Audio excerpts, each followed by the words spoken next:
A very good evening and welcome all of you to this third session on public administration. In this class, we are going to understand the syllabus in the light of the last 2-3 classes, whatever we have had. We are going to comprehend the topics as much as possible as to how are we supposed to prepare for these topics first of all, and how much of the newspaper reading is going to be relevant here.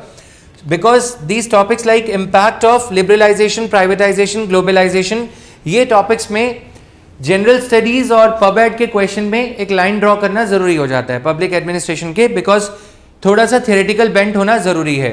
So 2 classes that we have had before would give you enough of a, I would say, launch pad to understand the syllabus, right? Some of the topics we haven't understood completely. Still we'll try to I will try to elaborate upon them as to उसके लिए क्या पढ़ना है, right?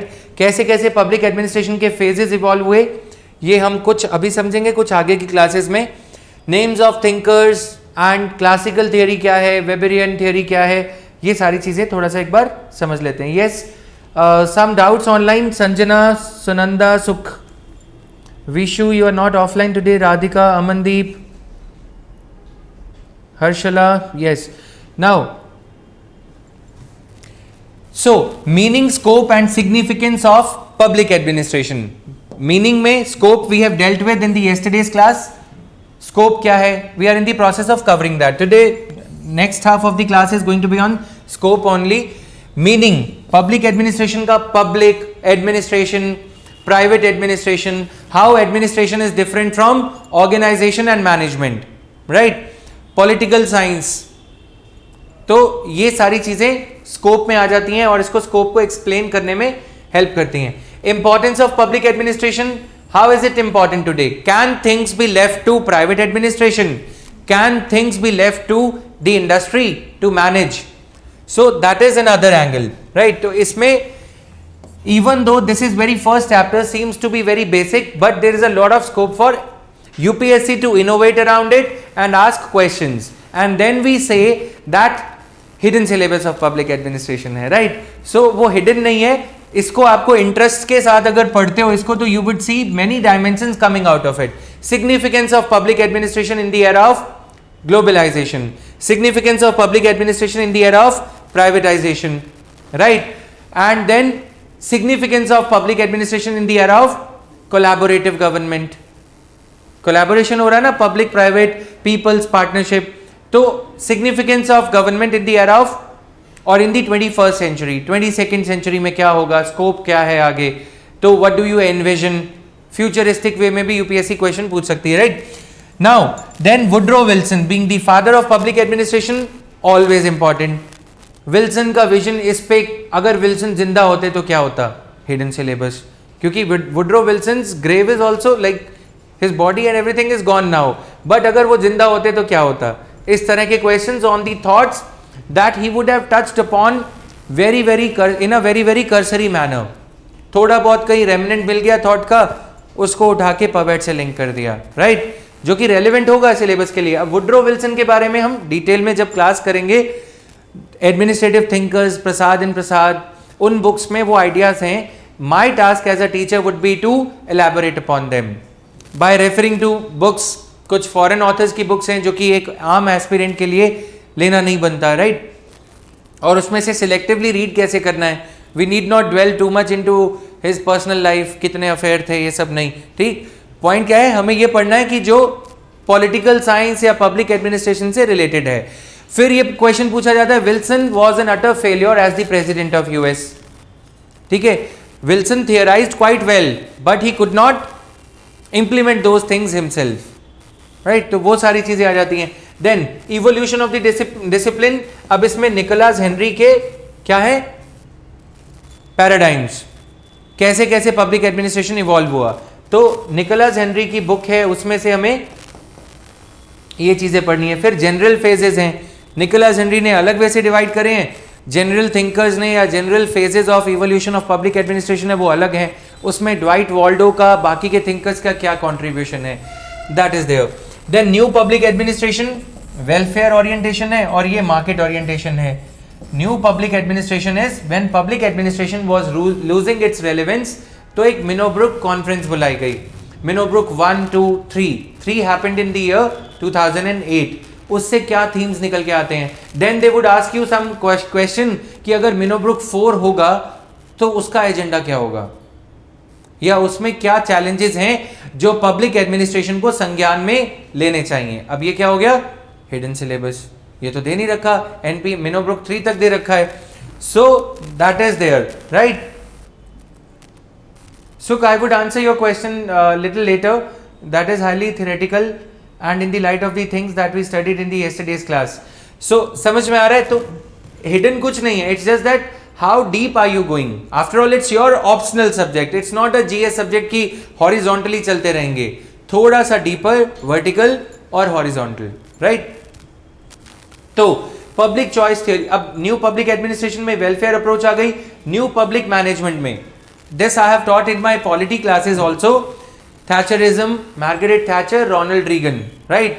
Thatcherism and Ronald Reagan ने क्या किया कि जब प्राइवेटाइजेशन, जब गवर्नमेंट के ऊपर खर्चा बढ़ते गया 1945 के बाद, वर्ल्ड वॉर 2 के बाद, 1950s, 60s, 70s, 80s, 70s और 80s में बजट का डेफिसिट इतना हो गया, US, UK and entire Europe, कि दे थॉट कि it would not be practical to run the entire administration, to run the welfare administration on the shoulders of government. सरकार का खर्चा बढ़ रहा था. तो in that case what did they do? They thought कि अब इसको प्राइवेट सेक्टर को देते हैं. Then came the era of new public management, profit motive, relevance, ये सारी चीजें यहाँ पे आने लग गई, राइट. तो locus and focus of public administration changed. कैसे चेंज हुआ, क्या चीजें हुई, उसको डिस्कस करेंगे. इसमें क्या है, प्राइवेटाइजेशन की तरफ टिल्ट हो गया 1980 onwards. Then citizens charters. So this is the area that makes it overlapping with GS mains paper 2, the governance part of it. NGOs, role of civil society, role of civil services in a democracy, वो यहाँ से भी आ जाएगा significance से, और इन era से भी निकल आएगा, राइट. किस हद तक प्राइवेटाइजेशन करना चाहिए, पब्लिक कॉर्पोरेशंस क्या होते हैं, कैसे वो काम करते हैं, right. How are they different from public departments और ब्यूरोज, ये न्यू पब्लिक मैनेजमेंट में. NGOs, citizen charters. Citizen charters का कुछ इवोल्यूशन कैसा है, प्री कैरियर चार्टर, जो मैं हमेशा कहता हूं, राइट. सिटीजन चार्टर्स क्या है कि जब प्राइवेटाइजेशन करा गया एनपीएम फिलॉसफी के अंडर, तो प्राइवेट सेक्टर को ये माना गया कि पब्लिक सेक्टर को तो ये माना गया कि that they are made for public welfare only and they would do public welfare only. They are sadhus, sages, वो तो पब्लिक वेलफेयर करेंगे ही. अब ये सोचा गया कि पब्लिक एडमिनिस्ट्रेशन से चीजें लेके प्राइवेट एडमिनिस्ट्रेशन को दे रहे हैं काम करने को, ultimate delivery would be by private sector. Would private sector be as responsive, as responsible as public sector? Questions were raised.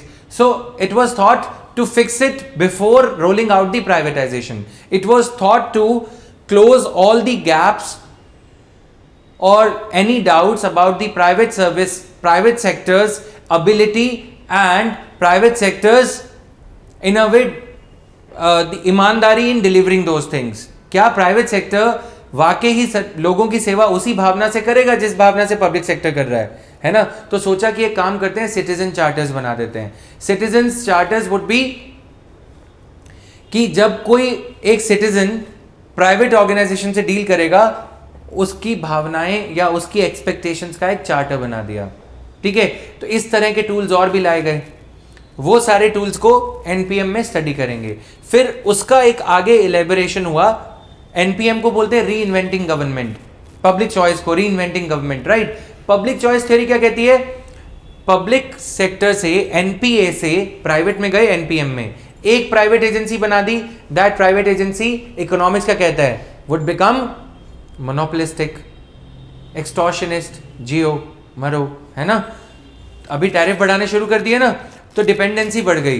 Public choice theory ये कहता है let there be public player as well, let it compete with private player, so that if private player becomes extortionist, public player would be there to ride upon.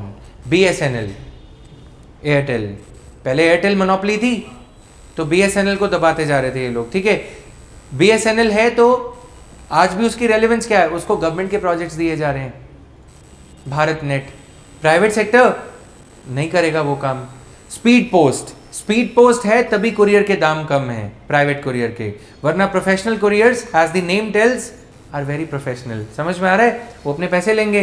तो public sector के होने की वजह से आज भी आप स्पीड पोस्ट 20-30 रुपए में कर लेते हो, प्राइवेट सेक्टर में नहीं कर सकोगे। Got it? सो ये पब्लिक चॉइस थ्योरी ये कहती है let there be not only the competition between public and private. सरकारी वॉल्वो बसेस हैं इसलिए प्राइवेट बसेस भी हैं और अफोर्डेबल हैं, राइट? अगर ट्रेन है तभी प्राइवेट सेक्टर ट्रांसपोर्ट जो है इतना हमारा एक्सटॉर्शनिस्ट नहीं है, महंगा नहीं है। पब्लिक चॉइस थ्योरी ये कहती है कि बहुत सारे प्राइवेट प्लेयर्स हो, बहुत सारे पब्लिक प्लेयर्स हो। It's about public choices. Earlier government was choosing on our behalf, now we can choose our players. Now you have mobile number portability, just to give the layman street level examples. Now you have electricity connection portability. Delhi में अगर Reliance power नहीं चलेगा तो Tata power सही। तो ये सारा कुछ पब्लिक चॉइस में। This is what makes the subject quite relevant for GS mains paper, not just 2, 3 also. समझ में आ रहा है? यही चीजें हम राकेश मोहन कमेटी में multi modal transport, Rakesh Mohan committee on multi modal transport, ये चीजें पढ़ रहे हैं ट्रांसपोर्ट सेक्टर में। Public corporations, corporation form of government क्या है, ये सारा कुछ। देन चैलेंजेस ऑफ एलपीजी, यहां पे आता है Leviathan state, too weak a state. क्या स्टेट इतना कमजोर हो जाए कि 75%, more than 75% of India GDP today comes from the private sector, है ना? That is why government has to do something that we call in economics as tax expenditure, statement of revenue foregone। समझ में आ रहा है? उतना पैसा private sector को सब्सिडीज में देना पड़ता है, क्योंकि अगर सब्सिडीज में नहीं दोगे प्राइवेट सेक्टर, अभी ये 50-50 चेयर्स हैं, 75% of GDP, 75% of chairs, let's assume private sector वाले काम ही नहीं करेंगे। अगर ज्यादा उनकी टर्म्स एंड कंडीशंस पे उनको पब्लिक प्राइवेट पार्टनरशिप प्रोजेक्ट नहीं दोगे, काम नहीं करेंगे। और फिर क्या करना पड़ेगा? न्यू कंसेशनियर अग्रीमेंट लाना पड़ेगा। कंसेशनियर अग्रीमेंट समझते हो? टोल प्लाजा या सड़क बनाने वाली कंपनी और सरकार के बीच में जो अग्रीमेंट होता है उसको कंसेशनियर अग्रीमेंट बोला जाता है, जो पीपीपी में डॉक्यूमेंट है। तो वो ये बोलेंगे कि हमें 25,000 करोड़ कमाने हैं 1 लाख करोड़ के प्रोजेक्ट में, तभी हम काम करेंगे, नहीं तो नहीं करेंगे। नहीं तो कोई भी प्राइवेट कंपनी बिड ही नहीं करेगी। तो ये चैलेंजेस हो रहे हैं। फिर हम इसमें ये स्टडी करते हैं जब से एलपीजी एरा हुआ है कितनी बार प्राइवेट सेक्टर ने हमें डिसअपॉइंट किया है। हर्षद मेहता स्कैम 1990s, ठीक। फिर शारदा तो अभी हुआ ना, एलपीजी ये हर्षद मेहता स्कैम। फिर उसके बाद 2007-8 में रिसेशन आया, 2G स्पेक्ट्रम उसके बाद में, ठीक है। ब्रॉडली अगर बात करें तो 1990 के बाद इन्फ्लेशन बढ़ता जा रहा है, ठीक है। Gini coefficient, inequality between the society, वो भी डिस्टर्ब हो रही है। तो ये चैलेंजेस एलपीजी एरा की वजह से हो रहे हैं। Haves are becoming richer and richer, have nots becoming poorer relatively, right, with each passing year. So Gini coefficient ये चीज बताता है। फिर उसके बाद एलपीजी और क्या चैलेंजेस हैं? MNCs are coming into India. Public sector, public administration को और पब्लिक सेक्टर को इससे क्या चैलेंजेस हैं? Lateral entry. Now they are trying to appoint their puppets in the positions of secretaries, their private sector. हम ये देखेंगे कि प्राइवेट सेक्टर में कितने ऐसे एग्जाम्पल्स ऑफ सक्सेस हैं। अगर हम प्राइवेट सेक्टर में एग्जाम्पल्स ऑफ सक्सेस देखें तो लेटरल एंट्री के एग्जाम्पल्स अगर हम देखें, सक्सेस क्या है इसमें, पेपर 2 में भी इसी की बात करेंगे, पेपर 1 में भी। First example after independence, Homi Bhabha, specialized, अपने एरिया में स्पेशलिस्ट, डोमेन एक्सपर्टीज था, साइंटिस्ट। फिर उसके बाद 1960s में आए ग्रीन रेवोल्यूशन, MS स्वामीनाथन। फिर अमूल, वर्गीस कुरियन, राइट, वो भी जहां जहां पे स्पेशलिस्ट को लगाया गया बेनिफिट हुआ। फिर 1990s में आ जाते हैं। 1990s में Manmohan Singh, even though he came in the political Avatar, उससे पहले आरबीआई के गवर्नर होते थे, ठीक। तो रिफॉर्म्स आर गुड, तब से हमारी कंट्री की प्रोग्रेस हो रही है। फिर उसके बाद आगे चलते हैं। This era, Sam Pitroda, scientific, अगर नाम नहीं सुना, कांग्रेस एरा में जो नेशनल नॉलेज नेटवर्क बनाया गया या जो भी भारत नेट है आईटी सेक्टर में, he was there. Then Nandan Nilekani, UIDAI, right.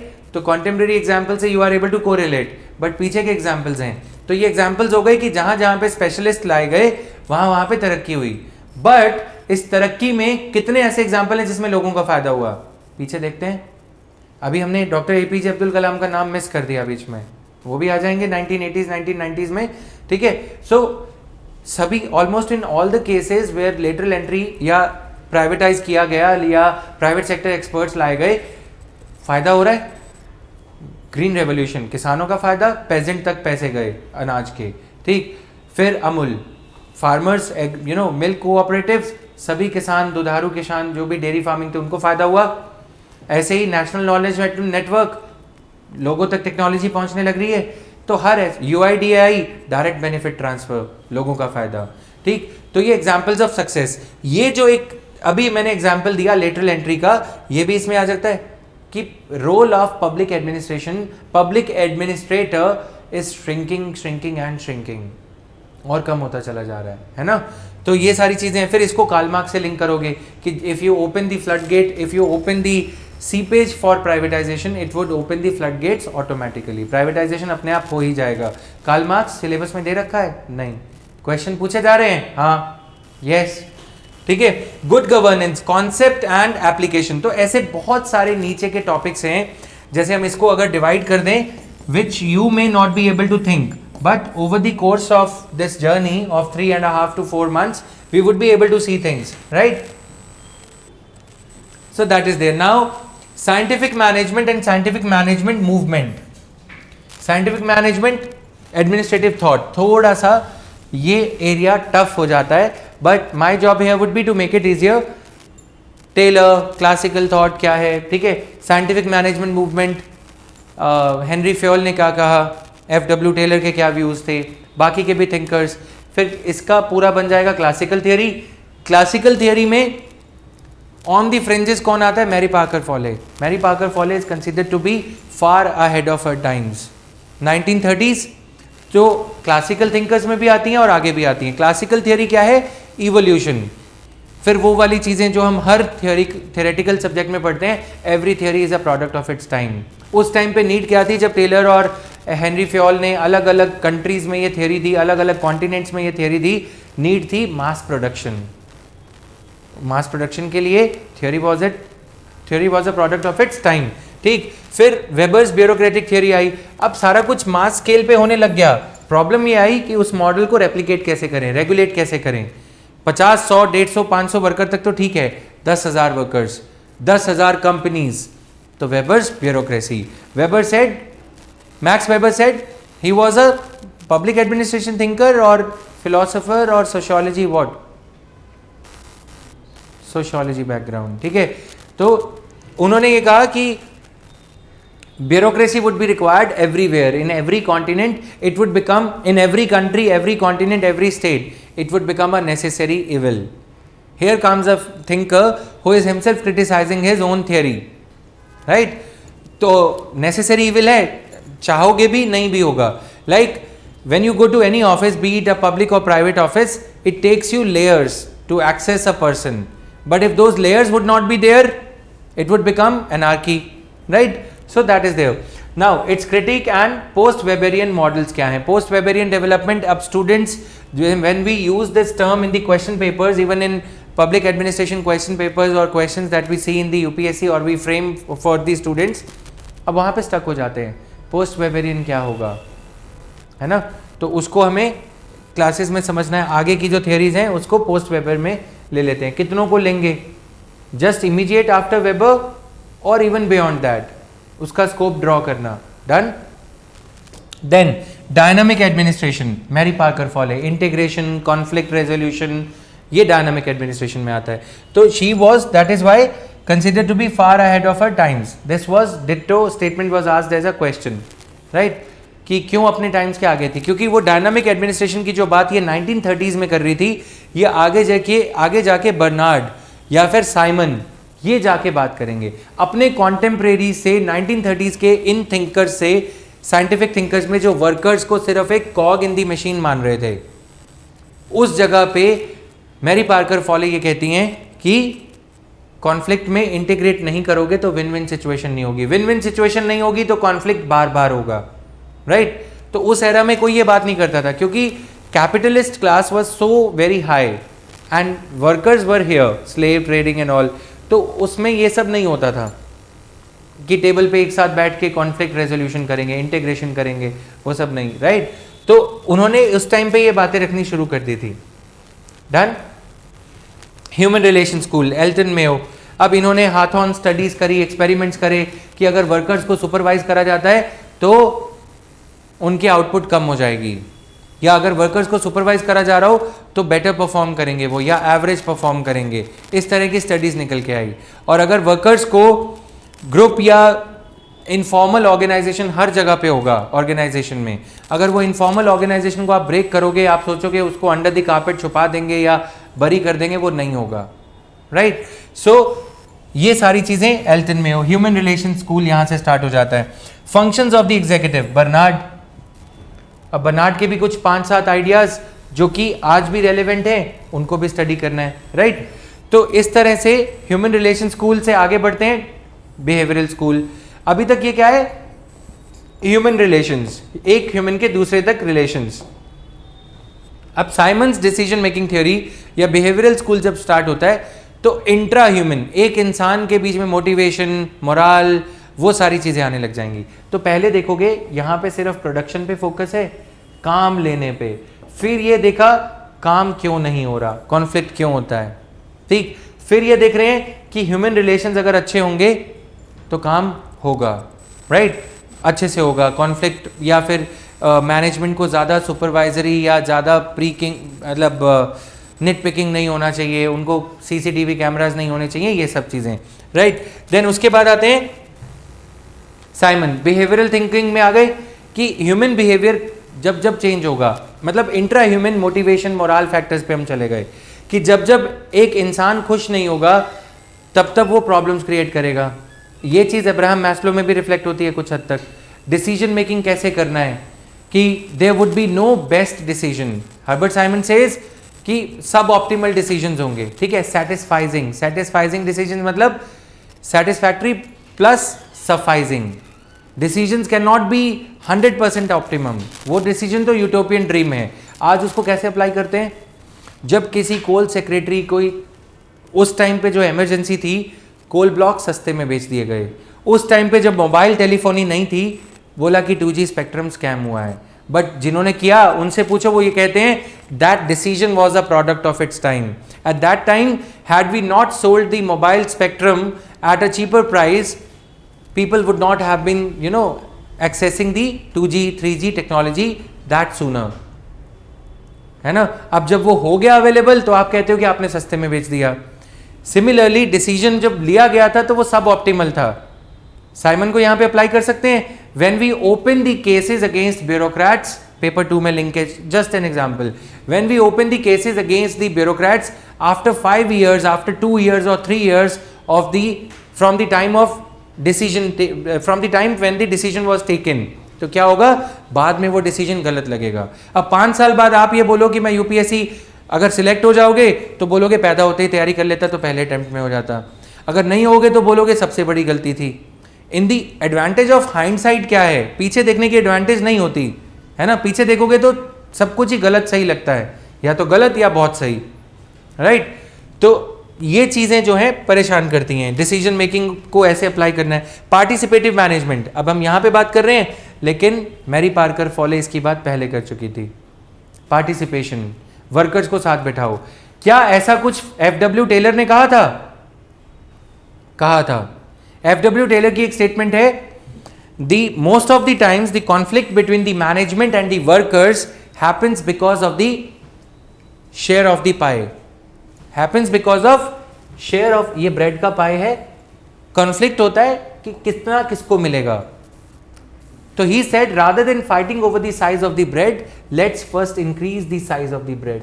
See the language, let us first increase the size of the bread. अब ब्रेड का साइज बड़ा होगा तो ये डिस्प्यूट नहीं होगा, एवरीबडी विल हैव मोर, कुछ ऐसा स्टेटमेंट है ना, everybody would have more, right. तो ये क्या हो जाएगा, पार्टिसिपेटिव मैनेजमेंट। हम उनको भी गलत नहीं कह रहे, उनका ऑब्जेक्टिव क्या था, जैसे घर पे डिस्प्यूट होती है कुछ, पहले ये बोलते हैं, एक मूवी का एग्जाम्पल से भी समझ सकते हैं, ओम जय जगदीश, बंटवारे होंगे, ये सब होगा, इससे बढ़िया है पहले तीनों भाई कमा के आ जाते हैं, उसके बाद बंटवारा देख लेंगे। समझ में आया, कॉमन वे में।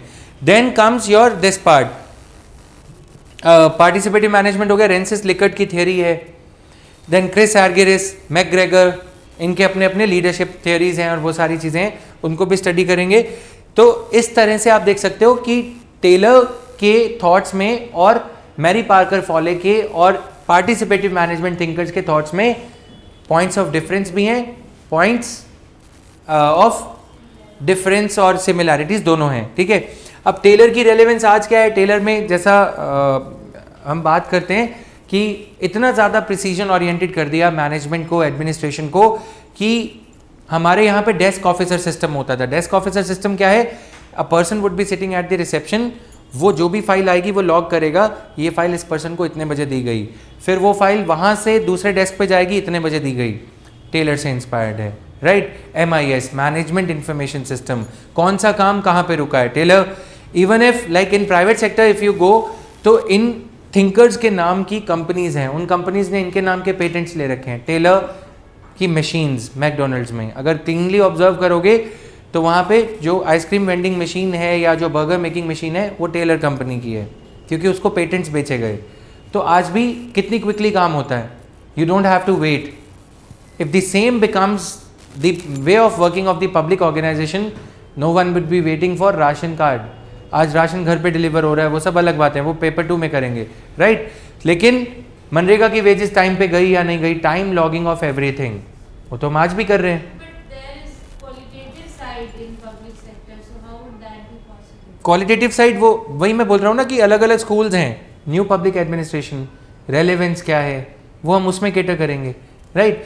अगर आप ये पूछ रहे हो कि टेलर के कॉन्टेक्स्ट में क्वालिटेटिव साइड नहीं, you are basically referring to the emotional side, the feel good side of it, public administration, वो उस मशीन से कैसे डिलीवर हो रही है ना। Basically these theories are talking,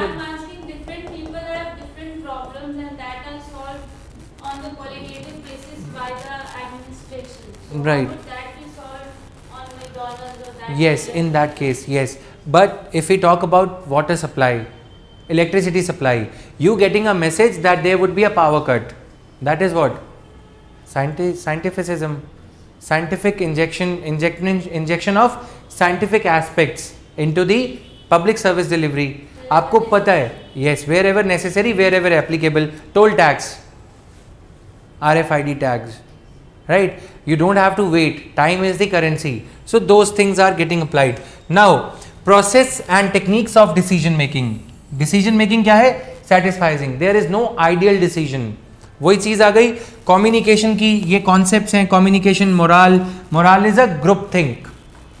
group क्या है, जैसे मोटिवेशन क्या है, one person could be motivated, another person may not be as motivated, one person is 70% motivated, another is 60, another is 50, average कितना हुआ 52, 54, वो क्या है, मोरल है। ग्रुप क्या सोचता है, वर्कर्स स्ट्राइक कब करेंगे, जब मोरल लो होगा, है ना। वर्कर्स काम ज्यादा, ओवरऑल इंडस्ट्री का प्रॉफिट कब आएगा, मारुति का प्रॉफिट कब आएगा, जब मोटिवेशन हाई होगा। Done, so that is the case. Now during Covid times, motivation of morale of the medical community was raised by the prime minister by asking all of them to थाली खड़काओ। मतलब समझ में आया, this is like communitarian feeling को generate कर दिया, उससे क्या होगा, मोरल हाई हो गया। सो दे वर सेइंग कि मैं कोविड सेवक हूँ या मैं कोविड वॉरियर हूँ, है ना, वो क्या हो गया, मोरल। अब अगर एक डॉक्टर मोटिवेटेड है, वो क्या है, मोटिवेशन। सो ये concept very easy to understand. Motivation theories, content theories हैं कि काम में कुछ ऐसी चीज होनी चाहिए, ठीक है, जो इंसान को मोटिवेटेड रखे। जॉब एनरिचमेंट, IAS क्यों बनना चाहते हो, क्योंकि कुछ ऐसा काम करोगे रिकॉग्निशन मिलेगा, एनरिच जॉब है। कंटेंट थियरीज, प्रोसेस थियरीज क्या कहती हैं कि मोटिवेशन कुछ ऐसे ऐसे ऐसे ऐसे, अभी इस इंसान को यहाँ पे रोटी कपड़ा मकान चाहिए, फिर एक हद के बाद पैसे की लालच पूरी, मैस्लो, राइट। और भी थियोरीज हैं। कॉन्टेम्प्रेरी थियोरीज क्या है कि अगर मेरे को काम करना है तो कॉज पर्पस क्या है, फ्लेक्सी आवर्स, फ्लेक्सिबल आवर्स, या फ्रीलांसिंग, जो भी प्राइवेट सेक्टर के भी वेज है, पब्लिक सेक्टर के भी वेज हैं, तो उनको स्टडी करेंगे। कंटेंट थ्योरीज क्या है, जॉब के कंटेंट में मोटिवेशन हो। 3-4 थ्योरीज ये, 2-3 थ्योरीज ये, 2-3 थ्योरीज ये, राइट। तो इस तरह की theories. Then theories of leadership, traditional theories of leadership. Traditional theory क्या है, ट्रेडिशनल इटसेल्फ। राहुल गांधी के पापा राजीव गांधी की mummy Indira Gandhi, traditional way में चलते आ रहे हैं। लीडरशिप, डायनेस्टिक पॉलिटिक्स है ना, कि डॉक्टर का नेता का बेटा नेता बनेगा, ट्रेडिशनल मोनार्क, सऊदी अरेबिया, ये सब में, ठीक है। तो ट्रेडिशनल लीडरशिप, फिर करिज्मेटिक लीडरशिप। करिज्मेटिक लीडरशिप क्या है, मोदी, भक्ति, ठीक है, लीडर है वो करिज्मेटिक है, बस उसके फैन फॉलोअर्स हैं, उसी को ही चुनेंगे। क्यों, रैशनैलिटी नहीं है। वेबर ने क्या कहा, legal rational authority, legally derived leadership by position. IAS, ये आईएएस है तो सीनियर है, इसकी सुनो, जहां भी आईएएस जाएगा वो लीडर किंग हो जाएगा, राइट। फिर और थियरीज क्या है, leadership by process, leadership by function. Process क्या है, उस अगर कोई इंसिडेंट है, कहीं पे दिक्कत है, तो उस वाकयात में लीडर कौन होगा, समझ में आया। मतलब उस अगर वाटर की कोई प्रॉब्लम है, फ्लड की प्रॉब्लम है, तो चीफ वाटर इंजीनियर हेड होगा। अगर मेडिसिन की कोई प्रॉब्लम है, कोविड है, तो chief medical officer of the state would be the leader in that position. Delegation नहीं, leadership derived out of incident और इवेंचुअलिटी और इमरजेंसी, सिचुएशनल बेसिकली, ठीक है। मतलब उस फंक्शन के लिए वो लीडर कौन है। सिचुएशनल थोड़ा अलग हो जाता है, उस सिचुएशन में लीडर कौन होगा, ये हम डिटेल में जाएंगे तो कवर करेंगे। नो, इट्स नॉट बफरिंग, ठीक है। तो ये मॉडर्न थियरीज में सिचुएशनल लीडरशिप, ठीक है, तो इस तरह की चीजें आ जाती हैं। अब लीडरशिप के स्टाइल्स क्या हैं, उनकी भी थियरीज अलग हैं। मोटिवेशन थियरी, कुछ ऐसी थियरीज हैं जब हम इनकी बात करते हैं।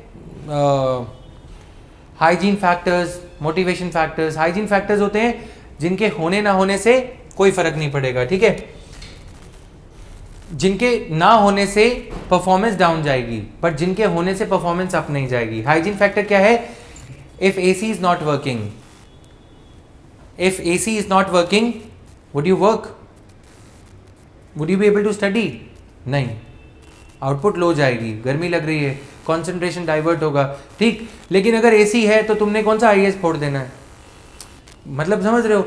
If ACs are working, it doesn't mean that you would be able to crack UPSC short, नहीं होगा ना। तो ये क्या है, हाइजीन फैक्टर्स आर लेवलर्स, बस लेवल क्रिएट कर दिया। Then comes motivation factors. Motivation factors वो हैं जो ना हो तो भी काम होगा, लेकिन जो हो तो काम अच्छे से होगा।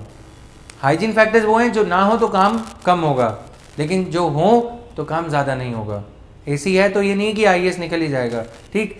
और अगर मोटिवेशन फैक्टर्स ये हैं कि अगर मैं ये काम करूँगा तो मुझे ये रिवॉर्ड मिलेगा, अगर मैं ये काम करूँगा तो इतने लोगों का भला होगा, आईएएस, है ना। मोटिवेशन फैक्टर्स क्या होते हैं, वो ज़्यादा स्ट्रॉन्ग होते हैं जब तक वो satisfy, strong in the sense, hygiene वाले फैक्टर्स ज़्यादा देर तुम्हें नहीं लुभाएंगे। एसी लग गया, थोड़ी देर चला, लाइट आई, 15 मिनट इतने अच्छे से पढ़ोगे, उसके बाद वही एसी नींद का कारण बन जाएगा। मोटिवेशन फैक्टर्स क्या है, तुम्हें रात में सोने ही नहीं देंगे, चाहे लाइट है या नहीं। अगर मोटिवेटेड हो तो लालटेन जला के भी पढ़ोगे। मोटिवेशन फैक्टर्स को नर्चर करना ज़रूरी होता है। प्राइवेट ऑर्गेनाइजेशंस में क्या है, हाइजीन फैक्टर्स पे ज़्यादा काम होता है। देखो हमारी कंपनी कितनी बड़ी है ना, हमारे यहाँ पे इतना ये मिलता है, पेंशन मिलती है, ये सब मिलता है, फ्री के कूपन्स मिलते हैं। प्राइवेट सेक्टर वाले ये बोलते हैं ना, but would they slog it out for those hygiene factors, नहीं। मोटिवेशन फैक्टर्स क्या होते हैं, अगर मैं ये करूँगा तो मैं अपनी ऑर्गेनाइजेशन में फर्स्ट होऊंगा, डन। सो ये सारी चीज़ें भी पढ़ेंगे। स्ट्रक्चर एंड फॉर्म्स, मिनिस्ट्रीज कैसे बनाई जाती हैं, इंडिया में मिनिस्ट्रीज किस आर्टिकल के अंडर बनती है, मिनिस्ट्रीज एंड डिपार्टमेंट्स। फिर इसमें हम ये पढ़ते हैं लॉन्ग आर्म्स जोनल ऑफिसेस जब बनते हैं, ठीक है। हर स्टेट में ICDS का जोनल ऑफिस है, हर स्टेट में FCI के डिपोज हैं, गोडाउन्स हैं, लॉन्ग आर्म्स, स्मॉल फिंगर्स, इस तरह के मॉडल्स हैं मिनिस्ट्रीज और डिपार्टमेंट्स बनाने के। किस लिए डिपार्टमेंट्स का, किस केस में डिपार्टमेंट्स बनाने जरूरी हैं, ये और इंटरेस्टिंग हो जाएगा, right. Ministries and departments, corporation जैसा मैंने बताया, इसको भी स्टडी करेंगे। Companies, public sector companies, boards क्या होते हैं, बोर्ड्स एंड कमीशंस क्या हैं। इंडिया में these terms are used interchangeably, commissions and committees, but हम यहाँ पे क्या पढ़ रहे हैं, boards and commissions. National human right commission, तो ये इजी टॉपिक्स अंडरस्टैंड करने के लिए, अगर हमने इस पार्ट को अच्छे से कवर कर लिया, राइट, ये और ये part, then entire public administration is a cakewalk. Trust me on that, because these areas are so interesting. Even if you do not like polity, then also I would be making them very interesting and dynamic to study, analytical, that you would fall in love with the subject. And second byproduct of it would be newspaper reading, क्योंकि जो भी आप पढ़ोगे उससे आपके examples, आपके समझने का तरीका एनरिच होगा। You would inadvertently happen to apply the things studied in this class in paper 1 onto newspaper reading, onto current affairs, right? So that is there. Now ad hoc and advisory bodies. Ad hoc bodies क्या होती हैं, जो बनाई, जैसे committees बनाई और उनकी advice ले ली और फिर उनको डिसमेंटल कर दिया, कमेटी को काम खत्म, ठीक। एडवाइजरी बॉडीज क्या है, जैसे लाइन मिनिस्ट्रीज हैं, ये मिनिस्ट्रीज लाइन में काम करती हैं, ministry of defence, ministry of let's say the matter of drones, if it were to be dealt with, Ministry of Defense, Ministry of Civil Aviation, then Ministry of Home Affairs, security को खतरा है ना। अब इस case में नीति आयोग एक advice देगा, ये क्या है, नीति आयोग एडवाइजरी बॉडी, ठीक है, नीति आयोग। या फिर इसको हम एक और एग्जाम्पल में भी ले सकते हैं, स्टाफ लाइन होता है जो अपना काम करेंगी, staff agencies are supporting agencies. Like in this office also line is जो अपना अपना डिपार्टमेंट काम कर रहे हैं, coordination department, counselling department, teaching department, उनको हेल्प कौन करता है, support staff, staff agencies. NITI Aayog का काम क्या है, किसी एक हायरार्की में फिट हो रहा है, नहीं, ये हर डिपार्टमेंट को, अगर वाटर मिनिस्ट्री काम कर रही है, मिनिस्ट्री ऑफ वाटर सैनिटेशन, ठीक है, ministry of women and child development, NITI Aayog उनको भी एडवाइस देगा, staff agency, like an office boy, ठीक है। तो वो स्टाफ एजेंसीज, ऐसे ऐसे टॉपिक्स हैं कि ये लाइन मिनिस्ट्री है या स्टाफ है, उसको समझना, फिर स्टाफ एजेंसी क्रिएट करते हैं तो वो अपना एक्सपर्टीज शेयर करती है, जिसके बेसिस पे इन तीनों मिनिस्ट्रीज को, सभी मिनिस्ट्रीज को फायदा मिल रहा है, right. So that is there. Then headquarter and field relation, जैसा मैंने बताया, long arms and short fingers. Long arms in the sense headquarter is located here and short fingers are there. Short fingers का मतलब है जो offices हैं वो पूरे जोन, जैसे आरबीआई है located in new Delhi, new Delhi से चंडीगढ़ में एक जोनल ऑफिस, फिर किसी और स्टेट में जमशेदपुर में एक जोनल ऑफिस, वहां से करेंसी चेस्ट है आरबीआई की। Long arms, short fingers, short fingers है कि हर जिले में ऑफिस बना दो कैपिटल सिटी की बजाय, ठीक है।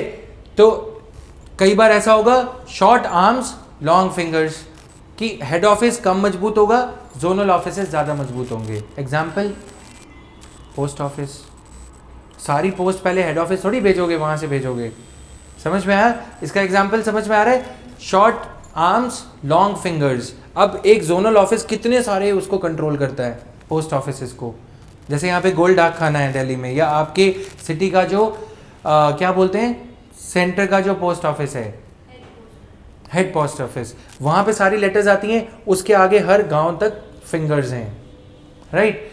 तो किस तरह से काम होना है, जो बड़े प्रोजेक्ट्स होते हैं जहां पे फाइनेंशियल आउटले ज्यादा चाहिए, long arms, short fingers. Fingers short होने का मतलब यह है फिंगर्स के पास ज्यादा अथॉरिटी नहीं है, जो सेंट्रल नर्वस सिस्टम कह रहे हैं वही फिंगर्स कर रही हैं। तो इस तरह से हम डिपार्टमेंट्स और मिनिस्ट्रीज को कैसे लेआउट करेंगे वो सब समझते हैं, right. Headquarter and field relations कैसे होने चाहिए, कितनी अथॉरिटी देनी चाहिए फील्ड डिपार्टमेंट्स को, अगर ज्यादा अथॉरिटी दे देंगे फ्रॉड होगा, करप्शन होगी, अगर कम अथॉरिटी देंगे काम स्लो हो जाएगा, बार बार अप्रूवल मांगो, चैलेंजेस है ना। जब आईएएस बन जाते हैं तो यही सारे चैलेंजेस परेशान करते हैं। In Gujarat when Modi was there as the chief minister, so he had given the power to an IAS officer to sign a check worth IAS officer DM के पास 500 करोड़ का चेक साइन करने की पावर है, पंजाब में 180 करोड़ का। 180 करोड़ से ऊपर कोई प्रोजेक्ट आएगा तो बार बार अप्रूवल मांगो। 180 करोड़ कम नहीं है, लेकिन आज की इकोनॉमी में कम भी है, प्रोजेक्ट बड़े हो गए, राइट। सो ये प्रैक्टिकल डिलेमास, प्रैक्टिकल चैलेंजेस बन जाते हैं। फिर आता है रेगुलेटरी अथॉरिटीज का topic, comparing the regulatory authorities in India with those of France, with those of USA. In USA, independent regulatory authorities कौन सी होती हैं? RBI independent? नो, इंडिपेंडेंट नहीं है, ठीक है। और रेगुलेटरी अथॉरिटीज कौन सी होती हैं? सेंट्रल पोल्यूशन कंट्रोल बोर्ड, फसाई, नाम ही ऐसा है, food safety standards authority of India. Private sector और सरकार दोनों ने फसाई, ठीक है, इसीलिए कोई एक्शन, कोई पेनल्टी नहीं लगती। मतलब समझ रहे हो, अंडरस्टैंडिंग वे में समझोगे, बहुत सारे हैं ऐसे। तो TRAI, telecom regulatory authority of India, इनके नॉर्म्स ये कहते हैं कि कस्टमर के हित में ये खड़े होंगे, क्योंकि हमने क्या किया, इंटरलिंकेज देखो सिलेबस में। Why do we say that you should write answers only when once you have covered the whole of the syllabus.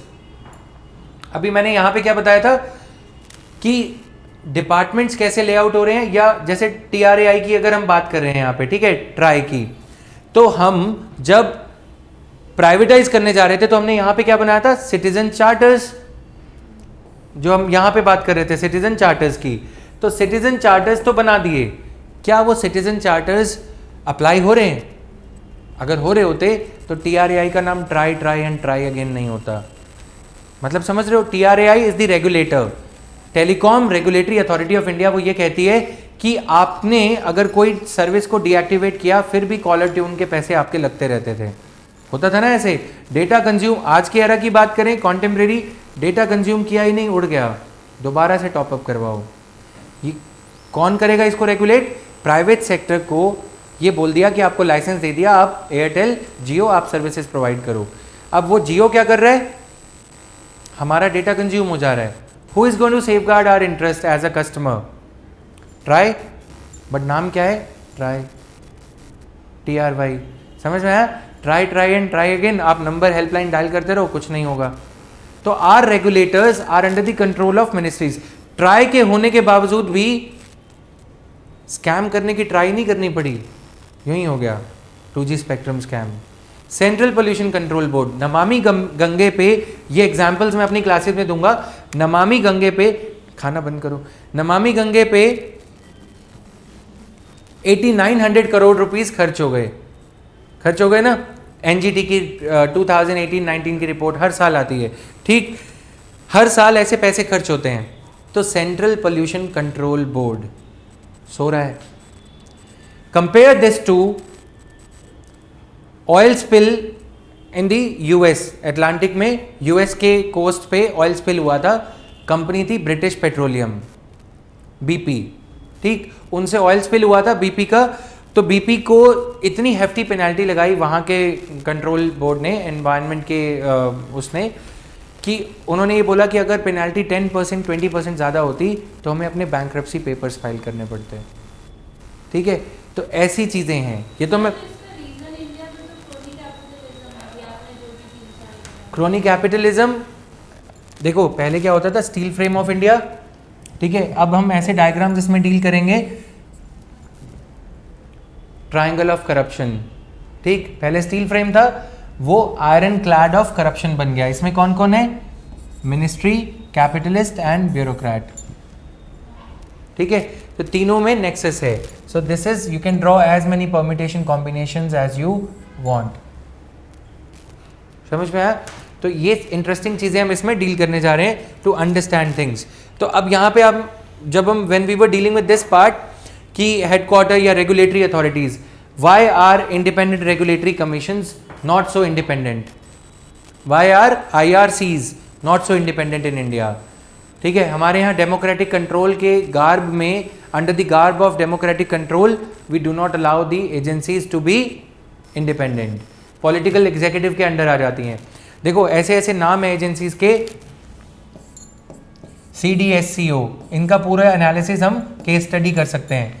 Disco, central drug standards control organisation. Interesting way में इसको पढ़ेंगे तो it does the disco on the tunes of ministry, ठीक है। जैसे ही ministry बोलेगी वैसे dance शुरू। आरबीआई, आरबीआई के चीफ कौन है? Retired bureaucrat. फिर इसमें हम ये पढ़ेंगे 2 years कूलिंग ऑफ पीरियड होना चाहिए पेपर 2 में। रिटायर्ड ब्यूरोक्रेट के होने से क्या होता है? He would be having his loyalties towards the person who is appointing him, right. So second ARC ने क्या कहा? There has to be a 2 years gap between the retirement of a person and him being appointed as the chief. अब RBI के chief का नाम है Shaktikanta Das. Just to help you, शक्ति है बट उसको कांटा लग गया और वो दास बन गई, राइट। तो पॉइंट क्या है? इंटरेस्टिंग वे में समझ सकते हो ना। CDSCO, फसाई, ट्राई, ये सारे नाम आपके बताते हैं आपको कि कैसे याद रखना है, ठीक है। Now coming to accountability and control. Accountability and control में क्या होता है? ज्यादा अकाउंटेबिलिटी इंटरेस्टिंग वे में अगर हम देखें कि हमने we the citizens have given powers to our bureaucrats, but then we see that lal batti being misused. Then we see that under the name of public welfare, what is happening? In the name of public welfare itself,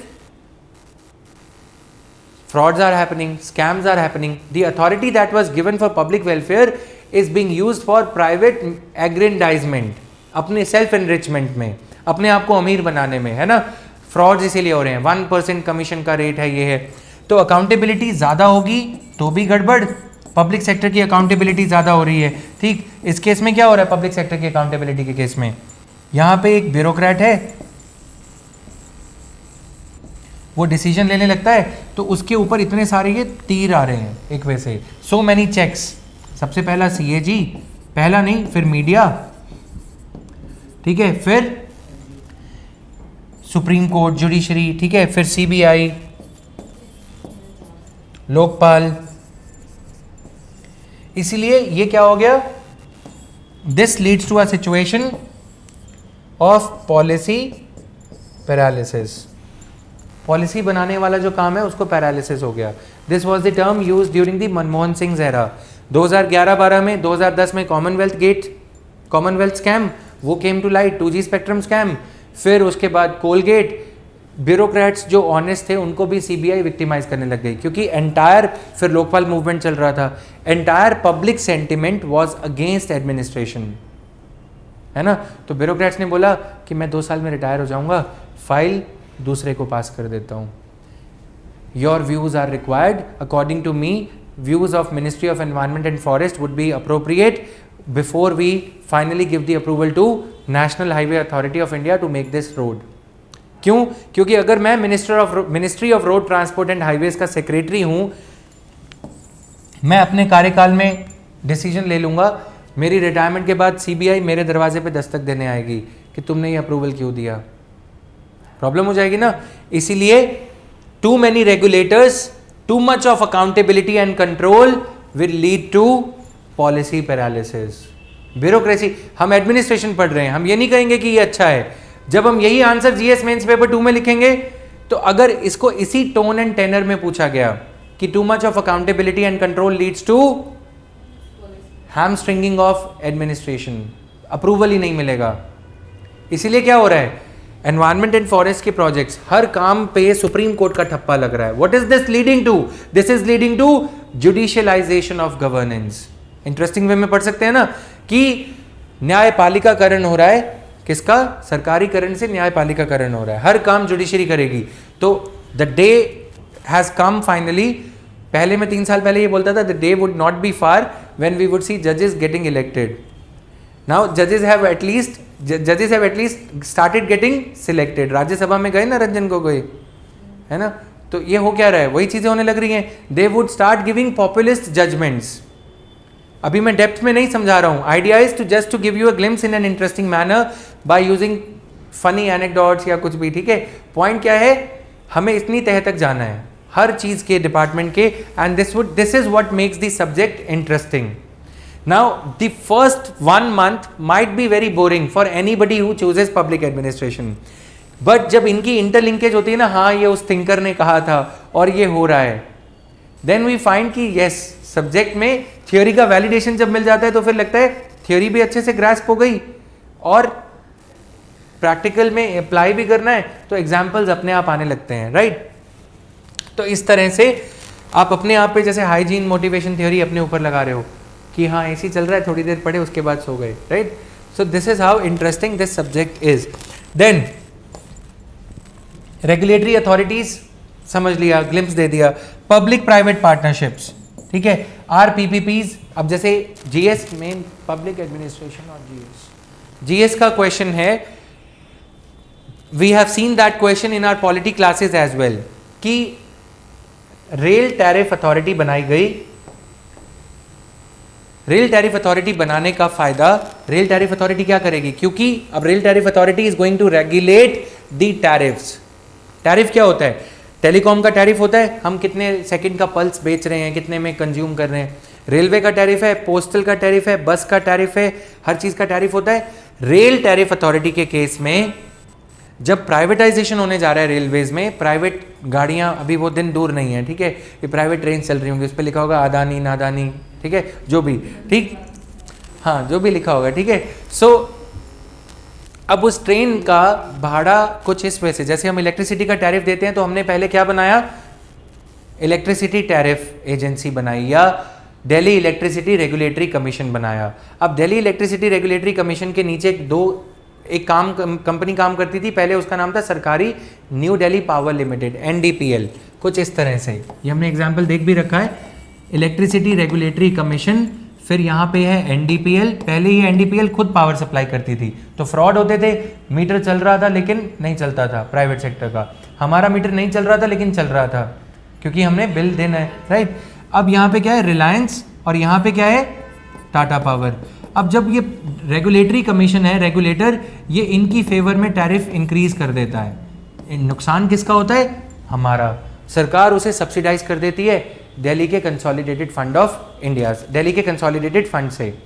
घाटा हमारा ही हुआ, tax payer से ले लिया, directly हमसे नहीं लिया, right.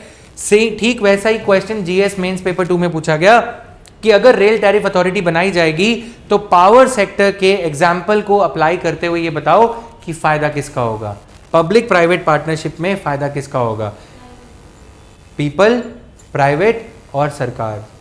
ये तो आपने कंक्लूड कर दिया, बट हमें उसका लॉजिकल रीजन देना पड़ेगा. That is where the beauty lies. And हमें इसमें जब हम पबैट का आंसर करते हैं, क्वेश्चन वही है, व्हेन, अब ये सारा कुछ हम यहां पढ़ चुके होंगे.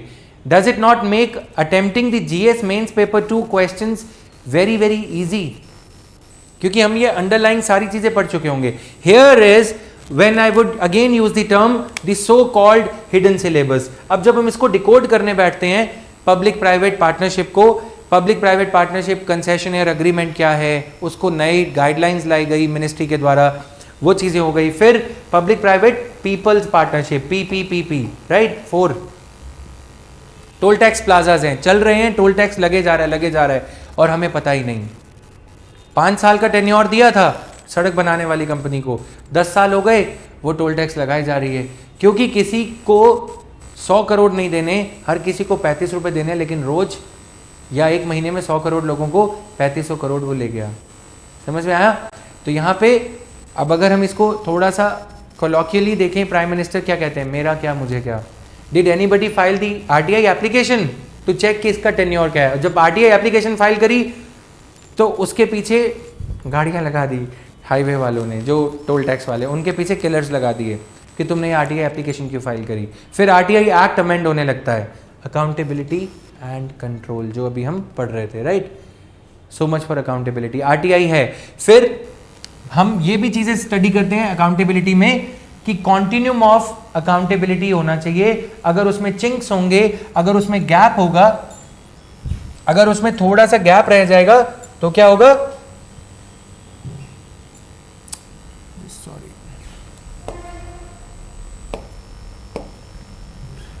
अगर उसमें gap, this entire has gone, अगर उसमें गैप रह जाएगा तो क्या होगा कि वो फिर एक्सप्लॉइट होगा गैप.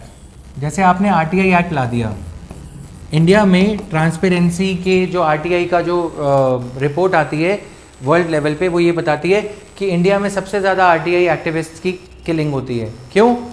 क्योंकि RTI एक्ट ला दिया, whistle protection of whistle blowers act अभी तक नहीं लाए. RTI ला दिया, लोकपाल नहीं लेके आए, लेट लेके आए. तो इसको हम क्या डायग्राम बनाएंगे, कॉन्टिन्यूम ऑफ अकाउंटेबिलिटी या continuum of accountability and transparency. RTI act ले आए, आरटीआई एक्टिविस्ट ने आरटीआई प्ली फाइल करी, उसके पीछे जो वेस्टेड इंटरेस्ट के लोग हैं पड़ जाएंगे। ऐसा कब हुआ था? 2002 में प्रधानमंत्री Gram Sadak Yojana, there was one activist, what was his name, जिन्होंने खुलासा किया था कि उसमें मटेरियल लो क्वालिटी का यूज हो रहा है। That was the first activist who got killed from the department itself. He was a whistle blower कि डिपार्टमेंट में ऐसा हो रहा है कि कट लेते हैं। उसने प्रधानमंत्री को चिट्ठी लिख दी थी तो उसको मार दिया, राइट। सो विसल ब्लोअर्स एक्ट, फिर लोकपाल, राइट, लोकपाल होगा तो इससे क्या होगा, जो आरटीआई एप्लीकेशंस के जरिए जो खुलासा हो रहा है वो रेगुलर सीबीआई करेगी, तो सीबीआई तो कभी पार ही नहीं पहुंचेगा। क्यों? CBI is Congress bureau of investigation when Congress is in power, and CBI becomes central Bhajpa investigation when BJP is in power, right. तो पॉइंट क्या है, फिर हमने ये कहा कि लोकपाल के अपना एक सीबीआई का, लोकपाल का अपना एक इन्वेस्टिगेशन विंग होगा, जो इंक्वायरीज लोकपाल हैंड ओवर करेंगे, यहां पे लोकपाल एज्यूम कर लेना, जो इंक्वायरीज लोकपाल हैंड ओवर करेंगे सीबीआई को, सीबीआई उन इंक्वायरीज के लिए सिर्फ लोकपाल को आंसरेबल होगी। The idea of this session is I am not just discussing the syllabus, I am trying to decode the syllabus. समझ में आ रहा है कि तुम्हें कैसे पढ़ना है। आज से जो पब्लिक एडमिनिस्ट्रेशन में है स्टूडेंट्स जो भी एनरोल किया है जिन्होंने, तो they should change their approach of reading newspaper and looking at things. This would immensely help you. If I would have covered the syllabus and everything, then I would be at pains, or I would myself be struggling, and you guys would also be struggling plucking those things out of newspaper from day 3 onwards, as we are doing now. कल से आपको समझ में आ जाएगा कि हाँ ये छोटी सी चीज़ बताई है, ताकि हम पूरा 3 महीने वेट नहीं करें पूरी पिक्चर को समझने के लिए. समझ में आ जाए कि इसका गैमेट, इसकी लेंथ और ब्रेड्थ क्या है, हाइट कितनी है, कितनी डेप्थ तक जाना है. समझ में आया? सो इससे थोड़ा सा एक आइडिया लग जाएगा. Now concepts of accountability and control. Legislative accountability, parliamentary standing committees are there. CAG की report is laid in the parliament, ठीक है, उसको स्टडी करना है. देन एग्जीक्यूटिव, सरकार की अकाउंटेबिलिटी रहती है. In every department there is a chief vigilance officer, there is a central vigilance commissioner. Chief vigilance officer क्या करता है, वो अप्रूवल देता है कि हाँ ये आइटम खरीद सकते हो, चाहे एनटीपीसी है, नेशनल थर्मल पावर कॉर्पोरेशन, चाहे कोई भी डिपार्टमेंट है सरकार का, उसका एक सीवीओ होता है. उस सीवीओ, वो सीवीओ उसी कंपनी में बैठता है, उसी डिपार्टमेंट में बैठता है. उसके अंडर 4-5 ऑफिसर्स, 10 ऑफिसर्स भी हो सकते हैं, depending upon how large that department is. तो वो सीवीओ की अप्रूवल के बाद ही एसीज खरीदे जा सकते हैं, लैपटॉप्स खरीदे जा सकते हैं, ताकि करप्शन ना हो. राइट. सो ये है एग्जीक्यूटिव कंट्रोल. फिर जुडिशियल कंट्रोल. आप कोई भी कंप्लेंट जुडिशरी को रिट पिटीशन के जरिए डाल सकते हो कि एसी उस कंपनी से क्यों खरीदा, मेरी कंपनी से क्यों नहीं खरीदा, और एसी कितने का आया, आरटीआई एप्लीकेशन. राइट. अब यहां पे एक और क्वेश्चन आता है कि the accountability on public sector companies और public sector departments is more than that on private sector. इसका एग्जांपल मैंने पहले भी दिया था. अगर ओएनजीसी ने या अगर किसी सरकारी कंपनी ने कुछ एसेट खरीदने के लिए कुछ, या ONGC Videsh limited, everybody knows this name, OVL, ONGC Videsh limited ने अगर कुछ टेंडर फ्लोट किया है, क्या करने का, ईरान में या किसी कंट्री में, वियतनाम में 100 रुपीज पर लीटर या 100 rupees per barrel crude oil purchase करने का. ठीक है. अब उसकी डील की डिटेल्स हिडन है. ठीक है. क्योंकि ये सरकारी कंपनी है, रिलायंस अपने मैनेजर को ये बोलेगी कि तुम अपनी प्राइवेट कैपेसिटी में, मान लो ये रिलायंस के मैनेजर हैं, इनको ये बोला जाएगा कि तुम अपनी प्राइवेट कैपेसिटी में एक आरटीआई एप्लीकेशन फाइल करो और ये पता लगाओ कि ओएनजीसी ने कितने रुपीस पर लीटर में ऑयल ब्लॉक के लिए बिडिंग करी है. अब उस कंपनी को सरकारी कंपनी होने की हैसियत से, क्योंकि उसके ऊपर आरटीआई एप्लीकेबल है, section 2H of RTI act क्या कहता है, section 2H of RTI act says that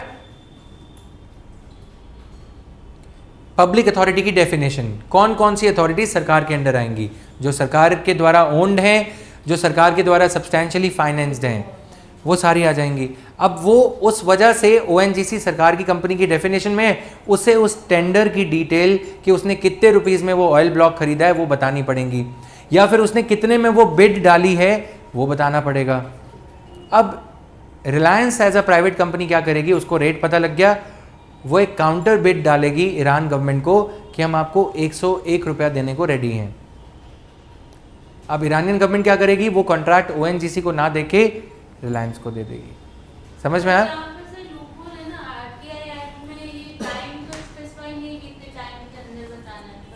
30 दिन, विदिन 30 डेज। समझ में आया? अब उनका कुछ जा थोड़ी रहे, the moment they would get to know about it they would use it to their advantage. समझ में आया? So this is there. तो ये क्या है, ब्रॉड लेवल का एग्जाम्पल। स्ट्रीट लेवल का यहाँ पे मीडिया, हमने यहाँ पे मीडिया भी लिख सकते हैं, जो हमने पीछे एग्जाम्पल्स भी दिए अभी, I think it got erased, कि ब्यूरोक्रेसी पे मीडिया का भी चेक है, राइट? यहाँ पे भी media man they get killed जब कभी कुछ ज़्यादा तहलका स्कैम टाइप खुलासा होता है या कुछ, राइट? सो ये सारी चीज़ें हैं। देन जुडिशियल कंट्रोल हो गया। सिटीजन एंड एडमिनिस्ट्रेशन, कौन से ऐसे आर्टिकल्स हैं जो सिटीजन सेंट्रिक हैं? All the directive principles. Interface between, अब इसके डायमेंशंस क्या हैं? Interface between citizen and administration, कहाँ कहाँ पे सिटीजन और एडमिनिस्ट्रेशन का ब्रश होता है, they come together, they come face to face. Common services, licence apply करना है, राशन कार्ड, ये सारे कॉमन सर्विसेज। हमको ये थोड़ी ना राइफल खरीदने जाते, देखो कहाँ खरीदा दिखाओ, कॉमन सर्विसेज। सो इसका एक डायमेंशन ये बनता है, what, how to tackle corruption at the cutting edge level. हमें दिक्कत ये नहीं है लोकपाल बना दिए तुमने बड़े, वो तो बड़े बिग टिकट करप्शन के लिए है।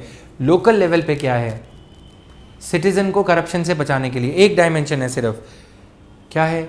बोलीविया में there is a Bolivia municipal vigilance commission, municipal level पे विजिलेंस कमीशन है। हमारे यहाँ क्या है, बड़े ऊपर के लेवल पे लोकपाल विजिलेंस है ना, वहाँ पे छोटे लेवल पे है। ये चीज़ें सेकंड ARC से या कहीं और से I will be teaching when we would be dealing with notes of these things. Local level पे अब इसको एलैबोरेट करोगे, सिटीजन एंड पुलिस एडमिनिस्ट्रेशन।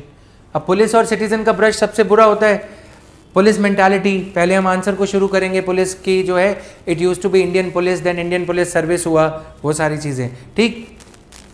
फिर अब चेंजेस कैसे आ रही हैं, पॉजिटिव भी देखना होगा। कॉमन सर्विस सेंटर्स बन रहे हैं, if some women in distress is there, अगर कोई महिला है या कुछ ऐसा हुआ है तो कॉमन सर्विस सेंटर में या वन स्टॉप सेंटर पे क्या होगा, वहाँ पे डॉक्टर की हेल्प भी है, वहाँ पे every form of psychological help is provided. This has been done after Nirbhaya rape case. One stop center for women and people in distress adjacent to police station. वहाँ पे हॉस्पिटल फैसिलिटी भी है, ताकि victim को इससे पहले कुछ हो जाए उसके बयान वहीं पे रिकॉर्ड किए जा सके, ताकि विक्टिम को पुलिस के वे से नहीं, एक साइकोलॉजिकली हेल्पफुल वे से पेश आया जाए, किसी भी पर्सन को, बच्चों को या किसी को। तो सिटीजन एंड एडमिनिस्ट्रेशन में चेंजेस क्या हो रही हैं?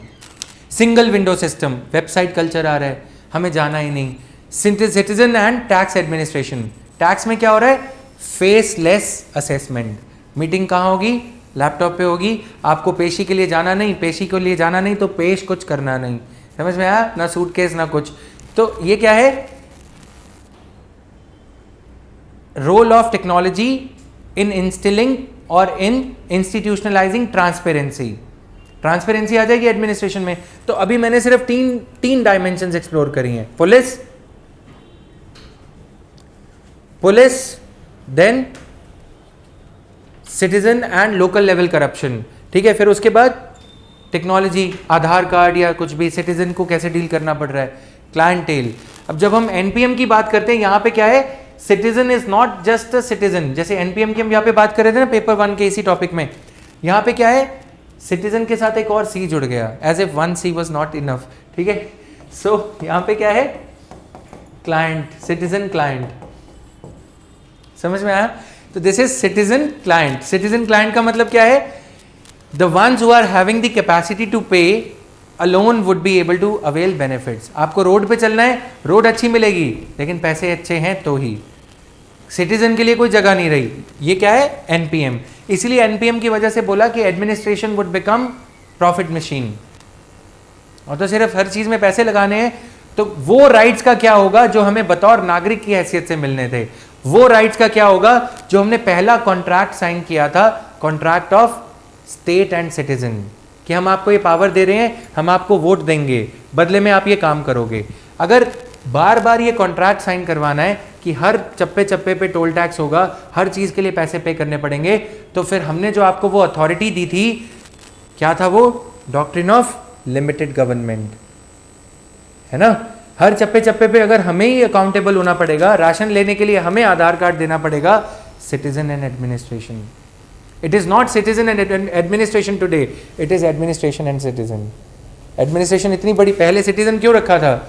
इसलिए रखा था कि सिटीजन विशाल है, बड़ा है, सॉवरेन है, सिटीजन एंड एडमिनिस्ट्रेशन। अब क्या हो गया? Administration and citizen. समझ में आ रहा है? इतना छोटा पड़ गया। कैसे? मेरे पैसे, मतलब पैसे इनके, राशन मुझे चाहिए, ब्रदर ब्रदर, इंडियन इंडियन, ठीक। अब टैक्स इन्होंने दिया, बेनिफिट मुझे चाहिए, कल को इनको भी चाहिए हो सकता है, बीच में कौन आ गया? स्टेट। स्टेट ने बोला कि तुम्हें राशन चाहिए तो तुम अपना आधार कार्ड दो। Was my vote not enough that you want some notes, that you want my iris scan, bodily integrity, right to privacy? समझ में आया? Citizen and administration. अभी हम लिख रहे हैं टेक्नोलॉजी, कि टेक्नोलॉजी की वजह से एडमिनिस्ट्रेशन ट्रांसपेरेंट हुआ है। किसकी कॉस्ट पे ट्रांसपेरेंट हुआ है? एडमिनिस्ट्रेशन की। उन आईएएस ऑफिसर्स की तो एसेट्स की डिटेल्स ही अभी तक अपलोड नहीं हुई, और हमारा आइरिस स्कैन, फिंगर स्कैन सब कुछ चला गया। मतलब समझ में आया? Bureaucrats are mandatorily required to upload the details of their assets, but thanks to the RTI amendment act 2019 they are not suppose to. उसको डिले करते गए। मनमोहन सिंह सरकार ने भी उसे डिले किया था कि अपलोड नहीं करनी है एसेट्स की डिटेल्स, ठीक है। तो इसलिए ये बन जाता है जो टेक्नोलॉजी आई भी है वो ट्रांसपेरेंट तो कर रही है एडमिनिस्ट्रेशन को, but at the cost of privacy of citizen. समझ में आया? तो ये कुछ इस तरह से क्वेश्चंस पूछे जा रहे हैं, ठीक है। एनपीएम में क्या हुआ? क्लाइंट ओरिएंटेशन हो गई, citizen orientation is missing, nothing is for free, there is no free lunch, right. तो इस चीज को हम स्टडी करेंगे। इंटरलिंकेज आप देख रहे हो, हर वो छोटा टॉपिक इंटरलिंक हो रहा है जो हम आगे पढ़ते जा रहे हैं। Now role of media, interest groups, voluntary organisation. Interest groups क्या होते हैं? FICCI, federation of Indian chambers of commerce and industry. जब कभी मिनिस्ट्री ऑफ फाइनेंस की चाय हो जाए फीकी, तो कॉल करो फिकी को। मतलब समझ रहे हो पॉइंट क्या है? FICCI would add some more sugar to it in terms of money. Point क्या समझाना चाह रहा हूं? बिजनेस लॉबिंग, ठीक है। फिकी है, एसोचैम है, उसको आगे एक्रोनिमाइज कुछ करेंगे। Pressure groups, paper 2 pressure groups एक सिलेबस में टॉपिक है। Interest groups, how they manipulate the process of policy making. फिर garbage can policy making model है, हमें नहीं पता कि पॉलिसी कैसे निकल रही है। हॉच पॉच काफ़ी सारे इनपुट्स लिए और कुछ निकल के आया, उसको बोला पॉलिसी, और वो पॉलिसी हम सबको गवर्न करेगी। Do you know how the drone policy was made? Do you know how the E vehicles policy was made? Interest groups were managing it. Industry ने बोला व्हीकल स्क्रैपेज पॉलिसी ले आओ, हमें पता लगा were the details in public domain? No. Interest groups ridden और driven policy making. समझ में आया? इन चीज़ों को मॉडल्स हैं इसके पीछे भी, थियरी, पीछे एक थियरी है, उस थियरी के बेसिस पे, ठीक है। Role of media, role of media pro भी है, अर्बन सेंट्रिक मीडिया है, हाई सेंसेशनलाइज, मतलब चैन से सोना है तो जाग जाओ, सेंसेशनलाइजेशन है। कोर इश्यूज पे, वाटर क्राइसिस पे मीडिया का ध्यान है, इंडिया में नहीं है, बीबीसी का है। बीबीसी का इंडिया के water crisis, impending water crisis पे है। एक बाबा आए, उन्होंने बोला मिट्टी खत्म हो जाएगी। कौन से हैं? सदगुरु, ठीक है। सदगुरु ने बोला ना मिट्टी खत्म हो, बाइक पे बैठ के ग्रीन कलर की, मिट्टी खत्म हो जाएगी, right. So soil crunch, point क्या है? Media should have paid attention to these issues. Any Tom Dick and Harry comes, shines to glamour, सारा कुछ हो गया, राखी सावंत वाला फिनोमेना हो गया, पॉपुलर हो गए, बोले मिट्टी खत्म हो जाएगी। अगर कोई इसको साइंटिफिकली इन्वेस्टिगेट करे कैसे? No answer. अब मीडिया उसी को प्रोपेगेट कर रहा है। Media has got co-opted. Then इसमें मीडिया का रोल ऑफ मीडिया क्यों नहीं कर पा रहा अपना role? Cross holdings. Cross holdings we have studied in our polity class, governance class. Cross holdings क्या है? जब प्राइवेट सेक्टर, रिलायंस या बड़ी companies TV news media groups में शेयर्स खरीद लेती हैं। टीवी न्यूज हम रिमोट, लगता है रिमोट हमारे हाथ में है, लेकिन पीछे का रिमोट एजेंडा सेटिंग कोई और कर रहा है। मतलब समझ में आया? नहीं आया? टीवी, इसका रिमोट मेरे हाथ में है ना, ये रिमोट मेरे हाथ में है। आपको लग रहा है आपको जो न्यूज़ सुननी है आप वो सुनोगे, लेकिन सभी चैनल्स पे सेम स्टोरी चल रही है, क्योंकि पीछे जो चैनल के शेयर्स हैं वो 5-6 बड़ी कंपनीज के पास हैं। रिलायंस, अदानी, वो टीवी पे शेयर्स, टीवी कंपनी के शेयर्स खरीद लेते हैं ताकि वो टीवी पे जो न्यूज़ टेलीकास्ट होगी उसको कंट्रोल कर पाएँ, अपनी पसंद का उसका डायरेक्टर लगा पाएँ। समझ में आया? Media co-optation. Media was called as the fourth pillar. Third, media is called as the newly constructed pillar, but it has got corroded faster than any of the 3 existing pillars. Does it any time happen in the corruption? ये pillar बाद में बना है तो ये ज़्यादा देर टिकेगा, ये पिलर पहले बना है तो जल्दी जाएगा, 1 2 3। चौथा पिलर जो है वो पहले करोड हो गया। Fourth pillar has got corroded even faster. फिर इससे आता है रोल ऑफ मीडिया। नहीं है, रोल ऑफ मीडिया में सिर्फ टीवी मीडिया नहीं है, न्यूज़ मीडिया गेटिंग किल्ड, है ना, बड़ी कंपनीज के आने। Corporatisation of media, should we allow corporatisation of media? Corporatisation का मतलब है कंपनी प्रॉफिट। सेबी में, स्टॉक एक्सचेंज में टीवी कंपनी के शेयर्स यदि लिस्टेड हो जाएंगे, टीआरपी फिनोमिना, वो सारी चीजें स्टडी करना जरूरी है। सारा कुछ आंसर में लिखना जरूरी नहीं है, फिनोमिना को समझना जरूरी है, ठीक? तो इस तरह की चीजें आएंगी। Bennett Coleman and company, Britain में एक स्कैम हुआ जिसमें बड़ी जो वहाँ की टीवी कंपनी है बेनेट कॉलमैन, तो रूपर्ट मडरॉश, RUPERT उनका नाम है, ठीक है, रूपर्ट मडरॉश, MUDROCH। बाद में इसको कवर करेंगे। तो वो इतना बड़ा स्कैम था कि किसी के पीछे अगर CBI को लगाना था तो वो टीवी पे उसकी स्टोरी दिखा देते थे। Police agencies would be trailing those people, running behind those people. Honest bureaucrats को विक्टिमाइज करना।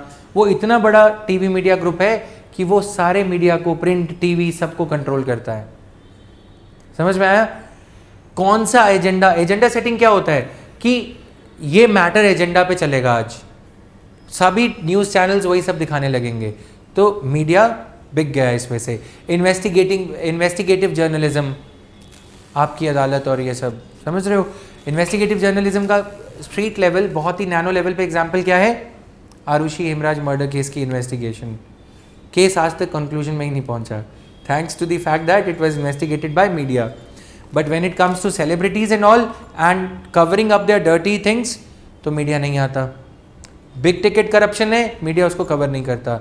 Now the advent of new age media, एक और डायमेंशन, यूट्यूब, ट्विटर। अगर ट्रेडिशनल मीडिया को-ऑप्ट हो गया, see the depth and the horizontal coverage. पहले हम depth में जा रहे हैं। डेप्थ क्या हो रही है यहाँ पे? क्रॉस होल्डिंग्स, ये सारा कुछ मीडिया कैसे बिक गया। हॉरिजॉन्टल कवरेज क्या है? ट्रेडिशनल मीडिया, अगर ये पूरा बैंडविड्थ है ट्रेडिशनल मीडिया, फिर उसके आगे न्यू एज मीडिया। अब न्यू एज मीडिया क्या है? वो कैसे चैलेंजेस थ्रो कर रहा है? ट्विटर सुनता ही नहीं, अगर कोई भी सरकार अगर उसको 2 दिन बंद कर देगी तो अगली बार वो सरकार वोट आउट हो जाएगी। पानी बंद करेगी, दिक्कत नहीं है, बिस्लरी मंगा लेंगे, ब्लिंकिट है, गूगल बंद करके दिखा दो। So they have become so very utility oriented that governments, अब ये क्या है? Multinational companies. Coming back to the very first slide, linkage, impact of globalisation. बड़ी कंपनीज आ गई, वो हमें कंट्रोल कर रही हैं। रोल ऑफ मीडिया पे थे, डाइग्रेस मत होना, लिंकेजेस इतनी आएंगी माइंड में कि तुम्हें लगेगा कि हाँ क्या क्या लिखें। बट दिस यहाँ पे जो ऑब्जेक्टिव है वो ये है कि हमें हर चीज़ एक स्ट्रक्चर्ड मैनर में नोट्स फॉर्मेट में मेरे को तुम्हें लिखवाना है और तुम्हें खुद से भी अपने नोट्स में एड ऑन चीज़ें करनी है। बिकॉज नो मैटर कितना भी पढ़ लेंगे, theory would act as a guide, a friend in your examination hall to guide you through कि क्या लिखना है। रेडीमेड क्वेश्चंस आएंगे नहीं, कोई पूरा क्वेश्चन रेडीमेड नहीं आएगा, उसका एक पार्ट ए आ सकता है रेडीमेड, पार्ट बी और सी इंटर रिलेटेड कुछ करंट डायमेंशन पे होंगे। समझ में आया? तो गूगल बड़ा हो गया।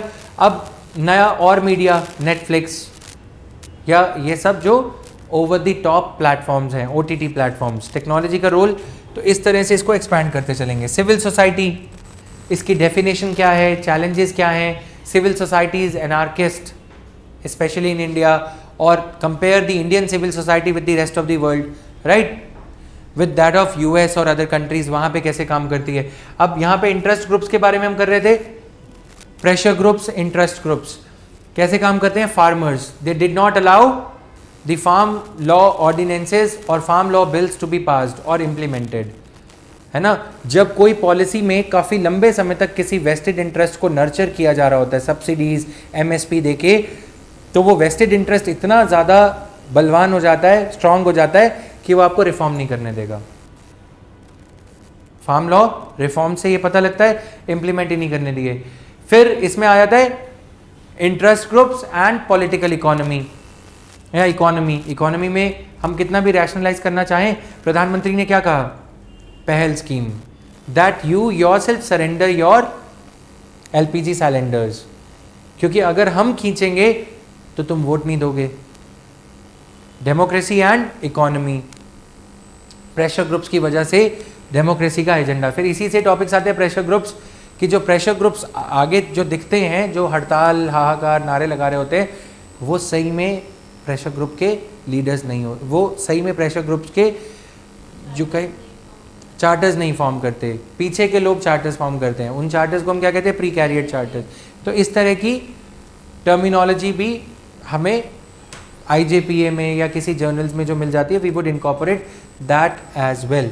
सिटीजन चार्टर्स, जैसा मैंने बताया कि इसका पर्पस क्या है। सोशल ऑडिट, तो अब ये बोला जाता है कि जब सरकार ऑडिट करती है, CAG की capacity, CAG has got a huge army of 1400 plus official. CAG एक नाम है, comptroller and auditor general, but ये एक नहीं है, उसके पीछे क्या है, CAG की फौज 1400 और कर्मी। बट उसके बावजूद भी पब्लिक सेक्टर कंपनीज का जो ऑडिट का नंबर है 3 से 5 साल में आता है, 3 to 5 years लॉन्ग पीरियड, है ना। तो right to information, social audit, ये सारी चीज़ों से क्या हो रहा है, सोशल ऑडिट। अब ये बोला जा रहा है कि सरकारी ऑडिट तो नहीं हो पाता, चाहे कितने चीफ विजिलेंस ऑफिसर्स बना लो, CVC बना लो। CVC को अपना मनचाहा पर्सन लगाते प्राइम मिनिस्टर, है ना, जो सरकार का आदमी है वही लगता है। नहीं तो 9 महीने CVC की पोजीशन वैकेंट, 10 महीने, as if new Krishna is going to take avatar, ऐसे एकदम से बड़ा हो जाएगा 9 महीने के बाद और CVC बना देंगे। समझ में आया। तो 9 महीने तक पोजीशन खाली, RTI की, CVC की। तो why not make social audit mandatory in every scheme. समझ में आ गया। तो ये था इसका ग्लिम्स। अब आता है एडमिनिस्ट्रेटिव लॉ। डाइसी ने क्या कहा कि अगर डेलीगेटेड लेजिस्लेशन या ये सारी चीजें, डेलीगेटेड लेजिस्लेशन क्या होता है, मिनिस्टर्स या पार्लियामेंट क्या बनाती है, लॉ, पार्लियामेंट बनाती है लॉ, और उस लॉ में फिल इन द डिटेल्स कौन करता है, ब्यूरोक्रेट्स, रूल मेकिंग पावर। ये लॉ है स्केलेटल फॉर्म में, जैसे you buy a pre stitched suit and all, उसको ऑल्टर कौन करेगा, बटन्स कौन लगाएगा, एडमिनिस्ट्रेशन, टेलर, ठीक, tailor made according to the demands of local area, rules के जरिए किया जाता है। अब इसमें डाइसी हैड सेड, या बाकी के थिंकर्स ने भी ये कहा कि लॉ रूल्स जो हैं इवेंचुअली लॉ से बड़े होने लग जाएंगे। मतलब the amount of text being put into the on the paper by law would be less than the amount of text that would be put on to the paper of law by the rules. मतलब समझ में आया, नहीं समझ में आया। मतलब ऐसा होगा कि कानून बनाना किसका काम है, हमने अपने जनप्रतिनिधि चुने, we have chosen our representatives कि वो कानून बनाएं। अब हम ये मान लेते कि वो जो कानून बनाएंगे वो हमारे अकॉर्डिंग बना रहे होंगे, उनको हमने चुन लिया, सब कुछ कर दिया। उसके बाद क्या हो रहा है कि लॉ बनाने की वो जो पावर्स हैं वो नॉन इलेक्टेड ब्यूरोक्रेट्स को बोल देते हैं कि बाकी की डिटेल्स तुम भर लेना, क्योंकि पार्लियामेंट के पास टाइम कम होता है। लॉ एक्ट बन गया, एक्ट में इतना टैक्स नहीं लिखा होता जितना ब्यूरोक्रेट्स बाद में उसकी डिटेल्स भरती हैं। इतनी डिटेल्स लॉ में नहीं होती जितनी बाद में भरी जाती है। हर चौथी लाइन में लिखा होता है This is to be as to be decided by rules, as would be decided by rules, as would be decided by rules. समझ में आया? And they create the loopholes. जैसे अब रूल्स में prevention of cruelty to animals act है, सुना था हमने, पहले क्लासेस में भी कवर करा है. Prevention of cruelty to animals act ये कहता है कि जानवरों को जब भी एनिमल्स को ट्रांसपोर्ट करते हैं, वो देखते हो ना मुर्गी चिकन वगैरह ले जाते हैं, तो उनको हर्ट नहीं होना चाहिए, ठीक. और फिर ये लिख दिया कि एनिमल्स, ऑब्जेक्टिव उसका ये है कि उनको हर्ट नहीं होना चाहिए. अब इसमें होने क्या लगा, रूल्स में, एक्ट में इतना ही लिखा है, और as this law is updated from time to time via rules, vide rules. Rules कौन बनाएगा? Ministry of environment and forest के सेक्रेटरी. अब ministry of environment and forest के सेक्रेटरी ने लिख दिया कि पशुओं को किल करना ही मना है, स्पेशली कैटल, काउ, ठीक है. एक्ट का पर्पस क्या था कि पशुओं को हर्ट नहीं होना चाहिए. रूल्स ने क्या डाल दिया? पशुओं को किल ही नहीं करना. समझ में आया?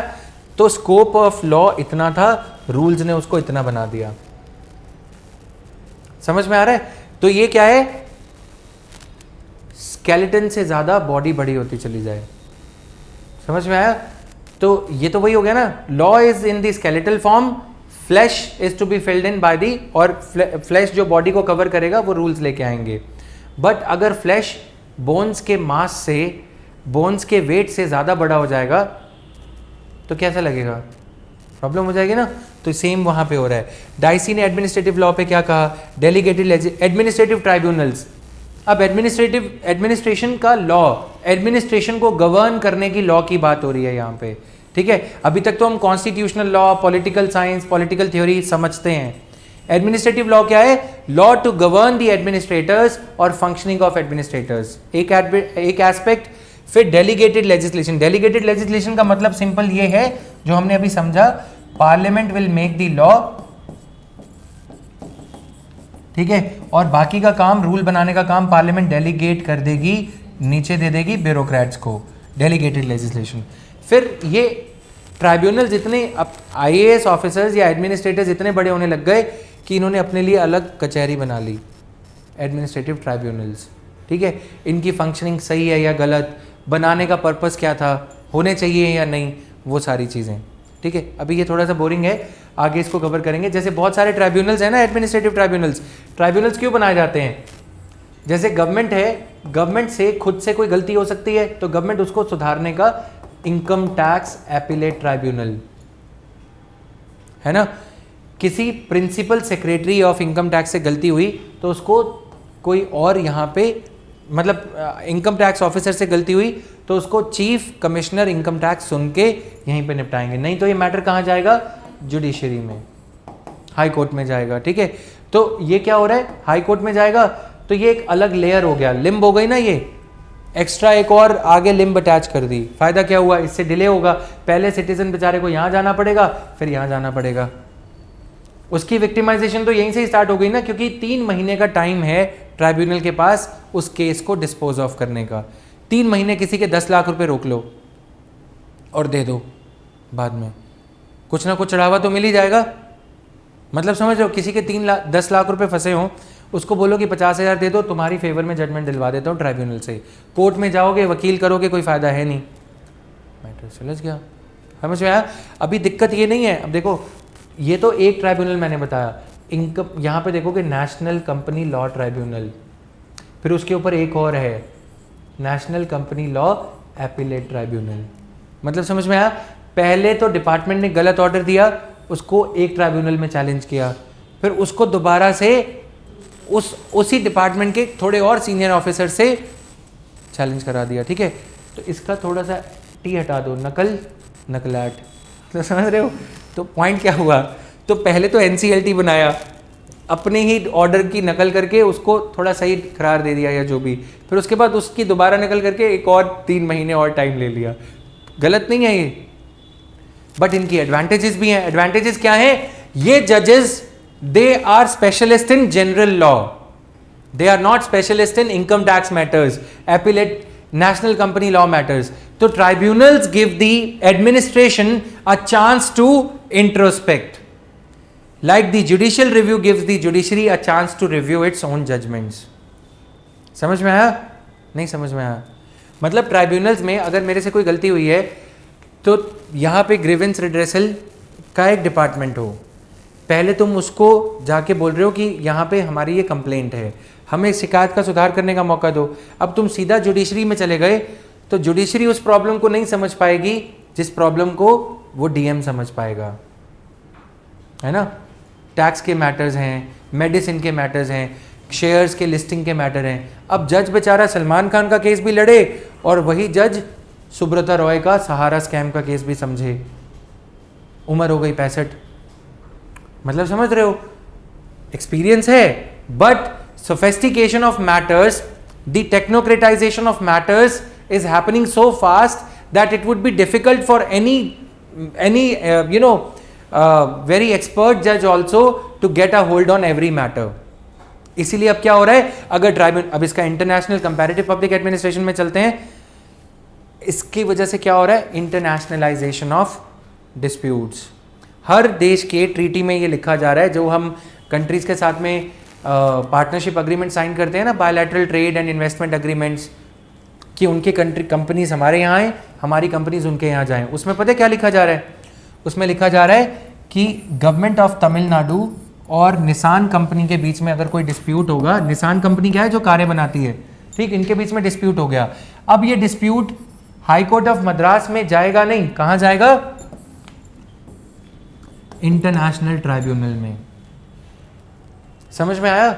इंटरनेशनल ट्राइब्यूनल में क्यों जाएगा, क्योंकि वो ट्रीटी ये कहती है कि अगर इंडिया के जजेस में ये मैटर, इंडिया के जजेस के द्वारा ये मैटर सुलझाया जाएगा, इंडियन जजेस would be pro Indian government, Indian judges would be pro-Indian government, and Indian judges may not be able to appreciate the niceties of international commercial agreements.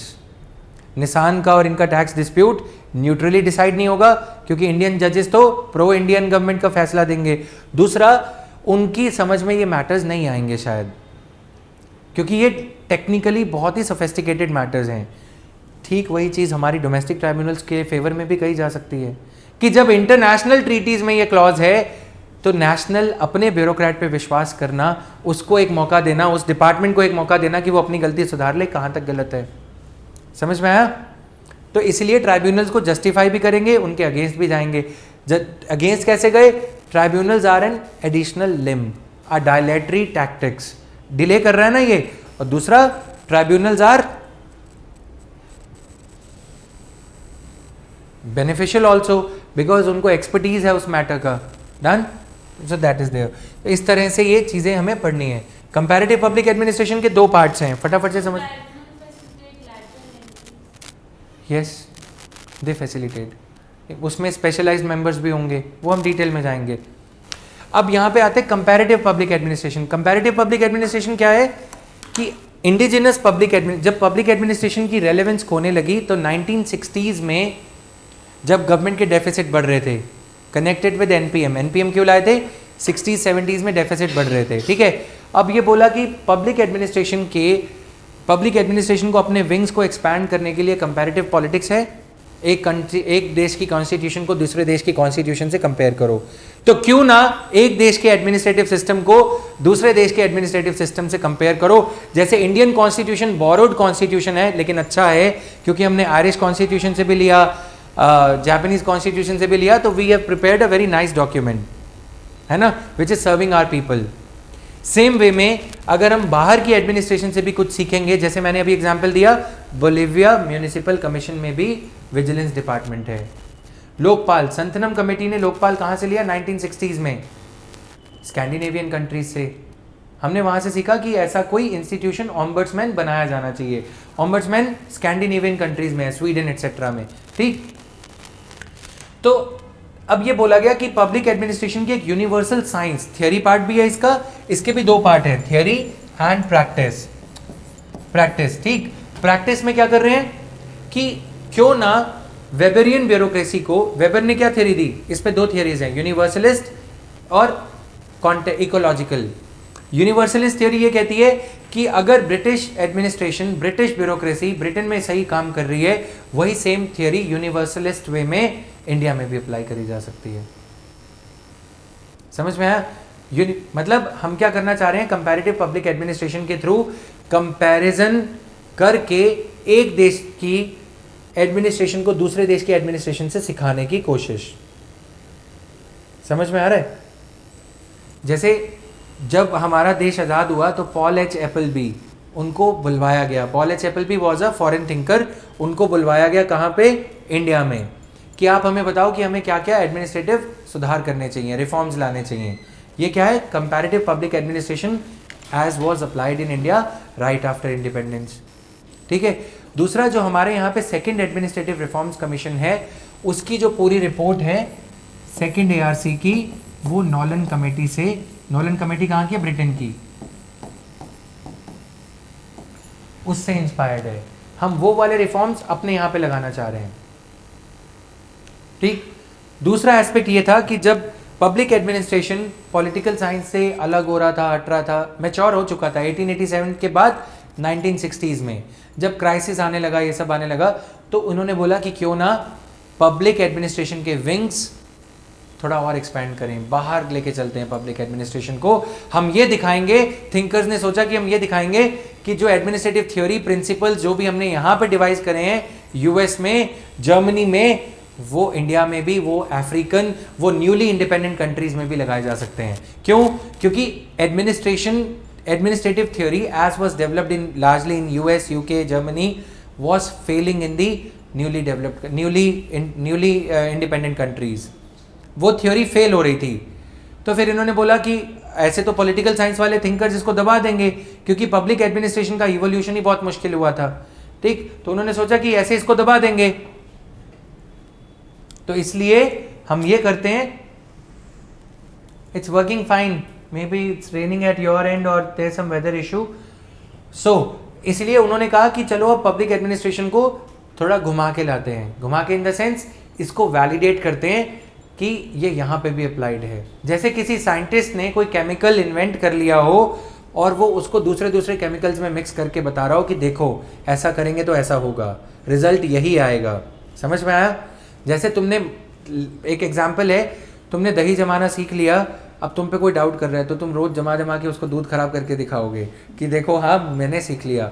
Public administration वाले thinkers भी इसको ऐसे apply करके validate करना चाह रहे थे। जब उस पर क्वेश्चन उठता था तो पब्लिक एडमिनिस्ट्रेशन 2-3 तरह की अप्रोचेस लगाता था। एक तो ये कि दूसरे के सब्जेक्ट पे कब्जा करने लग जाओ, कि इट्स अ बोरोड साइंस, नहीं इसमें मैनेजमेंट भी है, इसमें ऑर्गेनाइजेशन भी है, इसमें ये भी है। दूसरा, अपने देश से बाहर चले जाओ। कल मैंने बताया था ना डिफेंसिव ऑफेंस, तो कंपैरेटिव पब्लिक एडमिनिस्ट्रेशन भी थियोरी पार्ट इसका ऐसे ही डेवलप हुआ कि हम इसको वैलिडेट करके दिखाते हैं। Let's search not only the universal principles which are going to be applied to just one country or which are applicable to just one country.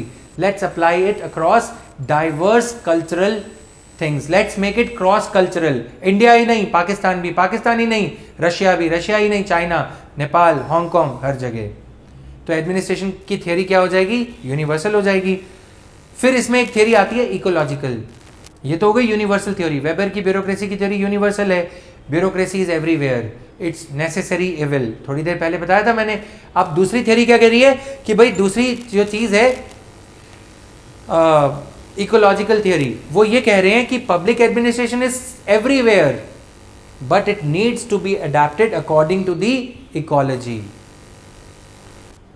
समझ में आया? I am teaching public administration only, but if I would be teaching to someone who is going to appear in mains in this year, ecology को ध्यान में रखूंगा ना। जो लोग अनपढ़ हैं उनको अगर ये बोलेंगे कि आप एग्जाम्पल समझना, with due respect to everyone, people of India and everyone, ठीक, उनको खुले में शौच दरवाजा बंद कैंपेन की एड दिखानी पड़ेगी। उनके लिए देश के सबसे बड़े एडमिनिस्ट्रेटर प्राइम मिनिस्टर को भी झाड़ू उठाना पड़ेगा। लेकिन अगर यही चीज बाहर के देशों में सिखानी हो, कोविड में मास्क लगाना भी यहाँ पे बताना पड़ता है। वहाँ पे एडमिनिस्ट्रेशन को लॉकडाउन लगाए गए पर इतने सीवियर वगैरह नहीं लगाए गए, राइट। हमारे यहाँ पे थाली खड़का के वो चीज़ समझानी पड़ती है, वहाँ पे दूसरे वे में। इट्स इन योर इंटरेस्ट वहाँ का प्राइम मिनिस्टर ये बोल देगा हो जाएगा। हमारे वाले को पता है कि दोनों चीज़ें मिल रही हैं, पॉपुलैरिटी भी और काम भी इसी से होगा। समझ में आया? तो administration would have to be different according to the context of the people. अब तुम यहाँ पे लिकर बैन करोगे, इजी है, रशिया में करके दिखा दो, सर्दी इतनी होती है उनके लिए इट्स मेडिसिन, ठीक। अब यहाँ पे करके दिखाओगे मान जाएंगे, धर्म है, गंगे मैया है, जो भी है, ठीक। Administration has to perform according to the ecology. Ecology means context, environment, ठीक है। तो इकोलॉजिकल स्टडीज। तो फिर उन्होंने बोला कि let's not commit the mistake of applying the universal theory everywhere, context A is different from context B, right. और इन दोनों में इंटरलिंकेजेस करो, लेकिन इससे लर्न करो। फिर इसमें थिंकर का नाम आता है FW rigs, ecological studies and all. उन्होंने सोसाइटी को 3 पार्ट्स में डिवाइड किया, प्रिज्मेटिक, साला, सोसाइटीज, ठीक है। तो जो सोसाइटीज डेवलपिंग कंट्रीज की हैं वो प्रिज्मेटिक हैं, जहां पे gap between theory and practice ज्यादा होगा, प्रिज्मेटिक सोसाइटी। वो इकोलॉजिकल स्टडीज को अपने चरम पे ले गए। फिर इसमें फेरल हेडी का नाम आएगा, वो सब स्टडी करेंगे। Very interesting again, done. तो I am feeling desperate to teach these things, but just इसको एक बार डील कर लेते हैं। Concept of development. न्यारेरे नाम के एक इजिप्ट के फिलोसफर, जैसे हमारे फ्रीडम फाइटर थे, वहाँ पे इजिप्ट के एक फिलोसोफर थे न्यारेरे, ठीक है। इसको आगे कवर करेंगे, तो उनको गूगल करोगे तो मिल जाएगा। वो ये कहते हैं people can not be developed but they develop themselves. आप लोगों का विकास नहीं कर सकते, लोग खुद अपना विकास करेंगे। Connected with Gandhi ji, Indian philosophers वाला जो पार्ट है ना, ग्राम स्वराज्य, कनेक्ट हो रहा है, मतलब समझ में आया? सेल्फ गवर्नेंस, ग्राम स्वराज, या जो भी हम लोकल बॉडीज पे इंप्लीमेंट करते हैं, ठीक है। Development, I was asked this question in the interview कि if you are appointed as a DM, if you are appointed as a DM and you are made to acquire, government tells you, your state government tells you to acquire land, and people, tribal people of that area are not ready to forgo their land, what would you do? Challenging question है ना। तो उसके root cause पे, जैसा मैंने बताया कि public administration की एडवांटेज यहाँ पे भी आ जाती है, समझ में आया? अब मैं ये बोलूँगा कि मैं ये तो नहीं बोलूँगा कि sir I would hear to people because constitution is the law of the land and it is made by people, so I would hear people first, right. अब यहाँ पे जब हम पवेट पढ़ लेंगे तो आप समझोगे कि कुछ कुछ चीज़ों में स्टेट सही होती है और लोग गलत होते हैं। लोगों को नहीं पता कि उनको काला अजर हो रहा है, ट्राइब लोग तो दवाई भी नहीं लगाएंगे। बट अब ऐसा वो वाला एग्जाम्पल देके हम ये नहीं बोलेंगे कि उनकी लैंड एक्वायर कर लो, उन बेचारों को नहीं पता कि उनके डेवलपमेंट के लिए करी जा रही है। Sir, there is a Forest Rights Act which tells that, or Gram Sabha's mandate has to be acquired before acquiring any piece of land in the tribal area especially. There are Schedule 5, Schedule 6 areas. ये तो हो गया एक non पबैड वाला answer. इसके बाद आएगा दूसरा आंसर कि सर यूटिलिटेरियन थियरी या ये थियरीज ये कहती हैं, पॉलिटिकल साइंस वगैरह भी थोड़ा बहुत हम इसमें पढ़ेंगे, कि ये थियरीज ये कहती हैं कि we have to follow the suit of the political executive. We have to tell them yes, we would conduct the poll, we would conduct the Gram Sabha ki resolution in camera, and we would place it before the people, people's representatives, and we would tell them that this is what they want. And even as I would be getting that resolution conducted, in the meantime the member intervened. Member said that is a sham. Sham is वो तो सिर्फ एक दिखावा है, वो होने ही नहीं देंगे resolution. So I had beforehand said in that sentence that sir I would conduct the resolution in the presence of the media. मतलब समझ में आया? Outside media groups would also be there.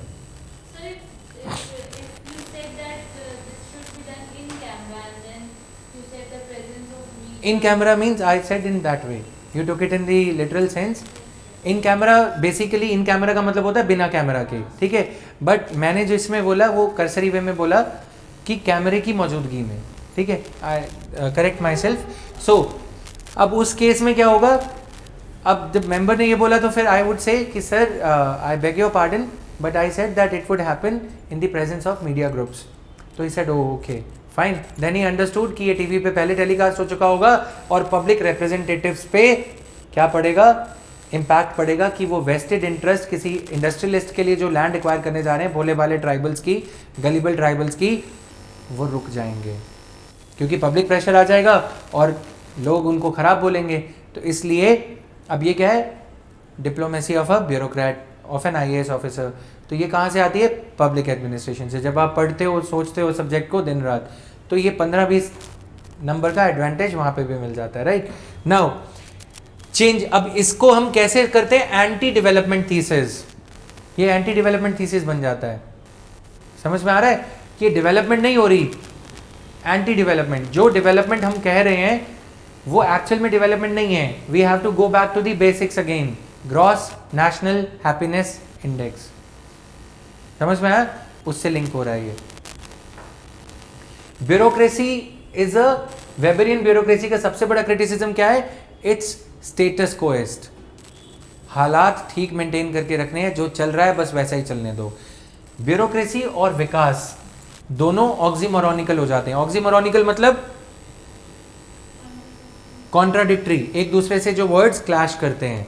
मतलब ये शराबी साधु है, साधु कभी शराबी नहीं होगा, मतलब वो चौकीदार है, मतलब समझ गए। तो पॉइंट क्या है, समझ में आ गया। तो पॉइंट क्या है, ब्यूरोक्रेसी एंड डेवलपमेंट दोनों चीजें, एक स्टेटस कोइस्ट है जो हालात मेंटेन करके रखने वाला है। विकास के लिए तो तोड़फोड़ चाहिए होती है, you know, juggling with things, making and remaking them. अगर ब्यूरोक्रेसी डेवलपमेंट ओरिएंटेड होती तो चांदनी चौक नया होता, स्टार चौक कुछ ऐसा नाम होता है ना। तो चांदनी चौक ही चलता आ रहा है। एग्जाम्पल, कंस्ट्रक्शन के वे में नहीं, ओवरऑल ब्यूरोक्रेसी स्टेटस कोइस्ट, वही डिपार्टमेंट चलते हुए आ रहे हैं। रिफॉर्म्स कौन लेके आता है, पॉलिटिशियन। कब लेके आता है, जब जनता डिमांड करती है। एग्जाम्पल, लोकपाल कब आया, जब करप्शन की हद हो गई। ब्यूरोक्रेट क्या कहेगा, नहीं सर रहने दो, चलने दो, क्योंकि उसी में उसका फायदा है, क्योंकि ब्यूरोक्रेट रिडंडेंट हो जाएगा। पॉलिटिशियन रिडंडेंट नहीं होगा, पॉलिटिशियन बेकार नहीं होगा, ब्यूरोक्रेट हो सकता है। अगर नया तरीका आ गया, आधार, तो डीएम की पावर कम हो गई ना। आधार आने से पहले सारे मस्टर रोल जाते थे डीएम के थ्रू, कट मिलता था। अब सीधा ही बैंक अकाउंट में जाते हैं। तो डीएम की कुर्सी क्या हो गई है, फाइल पासिंग। पहले फाइल रीडिंग होता था, फाइल साइनिंग होता था। अब क्या है, एंटर प्रेस करो, सारा कुछ हो जाएगा। एंटर तो कोई भी प्रेस कर लेगा। समझ में आया। तो यूआईडीआई का एक एग्जाम्पल, ब्यूरोक्रेसी ने, yes, is non developmental. Political class he reforms लेके आती है जब वो जनता के प्रेशर में आती है। एग्जाम्पल, मोदी जी जब नए नए आए थे, नोटबंदी, ब्यूरोक्रेसी ने क्या कहा था, sir don't do it, corruption के अगेंस्ट लड़ना है। Even though that was a good idea और बैड आइडिया एक अलग बात है। ब्यूरोक्रेसी क्या बोलेगी, नॉर्मल चीज़ें चलने दो, राइट। डेवलपमेंट, इसलिए strong state versus market debate. क्या स्टेट स्ट्रांग होना चाहिए? अगर स्टेट स्ट्रांग होता है तो हर काम स्टेट करने लगेगा, बट स्टेट इनएफिशिएंट है। प्राइम मिनिस्टर क्या कहते हैं, government has no business to do business. समझ में आया। Market has failed us always, almost always. या मार्केट की तारीफ भी देख लो, जो भी काम किया मार्केट ने किया। जो मैंने 5 एग्जाम्पल दिए, Verghese Kurien, M S. Swaminathan, Homi Bhabha, right. Starting with Homi Bhabha, फिर ग्रीन रेवोल्यूशन, फिर आपका मिल्क रेवोल्यूशन, वाइट रेवोल्यूशन, फिर उसके बाद साइंस में APJ Abdul Kalam sir, right. फिर उसके बाद ये सैम पिट्रोडा, राइट। फिर उसके बाद मेट्रो मैन ई श्रीधरन, चलो वो सरकारी से थे, इंडियन इंजीनियरिंग सर्विस से, ठीक है। तो जहाँ, लेकिन वो स्पेशलिस्ट थे, स्पेशलिस्ट में उनका एग्जाम्पल लिखा जा सकता है। किसी आईएएस ने, जनरलिस्ट और स्पेशलिस्ट में ई श्रीधरन का एग्जाम्पल हम लिख लेंगे जब आगे बात करेंगे, ठीक है। तो स्ट्रॉन्ग स्टेट, अब इससे आपका जो role of civil services in a democracy topic है जीएस मेंस पेपर 2 का, वो भी कवर होता है, राइट। अब स्ट्रॉन्ग स्टेट ये कहता है कि स्टेट यानी कि most of the services and manufacturing thing should be controlled by state. अब हमने एपीआई का एग्जाम्पल सुना था जब पहले क्लासेस कर रहे थे मैम के साथ में। एपीआई क्या है, एक्टिव फार्मास्यूटिकल इंग्रेडिएंट्स। जब तक उसे सरकारी कंपनीज बना रही थी तब तक वो बन रहा था। जब प्राइवेट कंपनीज के हवाले छोड़ा तो सारी एपीआई चाइना में बन के आती है, इंपोर्ट होती है, हम उसके लिए डिपेंडेंट हैं। अगर वो देना बंद कर दें तो यहाँ मेडिकल इमरजेंसी हो जाएगी, right. Market has always failed अस। छोटे छोटे एग्जाम्पल ले लो, पॉल्यूशन सरकार कंपनीज कर रही हैं, सरकार नॉर्म्स लेके आ रही है, policy making, steering, rowing function, government should only steer, rowing should be done by private sector और vice versa, right. Impact of liberalisation on administration in developing countries, impact of liberalisation of administration in developing countries. Administration पे क्या impact हो रहा है खुद ही बताओ। Lateral entry, administration is competing, जैसे मैंने आरटीए का एग्जांपल दिया, कंपटीशन हो रहा है, कौन कम में बिड करेगा। ईरान का प्रोजेक्ट, ठीक है, हमने ईरान का प्रोजेक्ट सरकारी कंपनी को दिलवाया, उसकी वजह से कंपटीशन किसके साथ हो रहा है, private does not operate in those ecological conditions in which public sector has to operate. Public sector has to think of welfare first, private sector has to think of profit first, ठीक है। Welfare की वजह से उनके ऊपर ये सारे controls आ जाते हैं। जो हमने डायग्राम ड्रॉ किया था ना, I think it got erased, ठीक है, तो इस तरह से उनके ऊपर कंट्रोल्स आ रहे हैं। Then women and development, the self help group movement, impact of self help group on women, on children, on old aged people. Self help groups क्या हैं, 4 महिलाओं को 10 महिलाओं को आपस में जोड़ दो, एक को तो लोन नहीं मिल रहा था पंजाब नेशनल बैंक से या एसबीआई बैंक से, 4-5 को जोड़ दोगे तो पीयर प्रेशर होता है। पीयर प्रेशर ये होता है कि अगर ये विमेन 1 सीता लोन नहीं देगी तो गीता उसको घर पे या ओवरऑल उसकी बुराई करेगी 10 और लेडीज के साथ में। पीयर प्रेशर हो गया तो ये सारे अपना लोन टाइम पे चुकाएंगे। अगर एक के घर में कोई दिक्कत आ गई तो दूसरी बहन उसको हेल्प करेगी, अगर कल को दूसरे में आ गई तो एक दूसरे को हेल्प करेंगे। तो ये क्या है, रोल ऑफ सिविल सोसाइटी या role of social capital. Second ARC की एक रिपोर्ट है ना, सोशल कैपिटल, सोशल की वजह से मिल रहा है कैपिटल। सिंपल वे में सोशल कैपिटल को मोबिलाइज कर रहे हैं हम सेल्फ हेल्प ग्रुप्स के जरिए। अगर सेल्फ हेल्प ग्रुप नहीं होंगे तो इनको लोन नहीं मिलेगा। ये पापड़ अचार के जो छोटे छोटे कारखाने या गांधी जी के जो था ना कॉटेज इंडस्ट्री, इसी के दम पे चल रही है। लिफाफे बनाना, टोकरी बनाना, फुलकारी, सूट्स बनाना, डायपर्स, सैनिटरी नैपकिन्स, पैडमैन वाली मूवी वाला सीन, राइट। तो वो सारा कुछ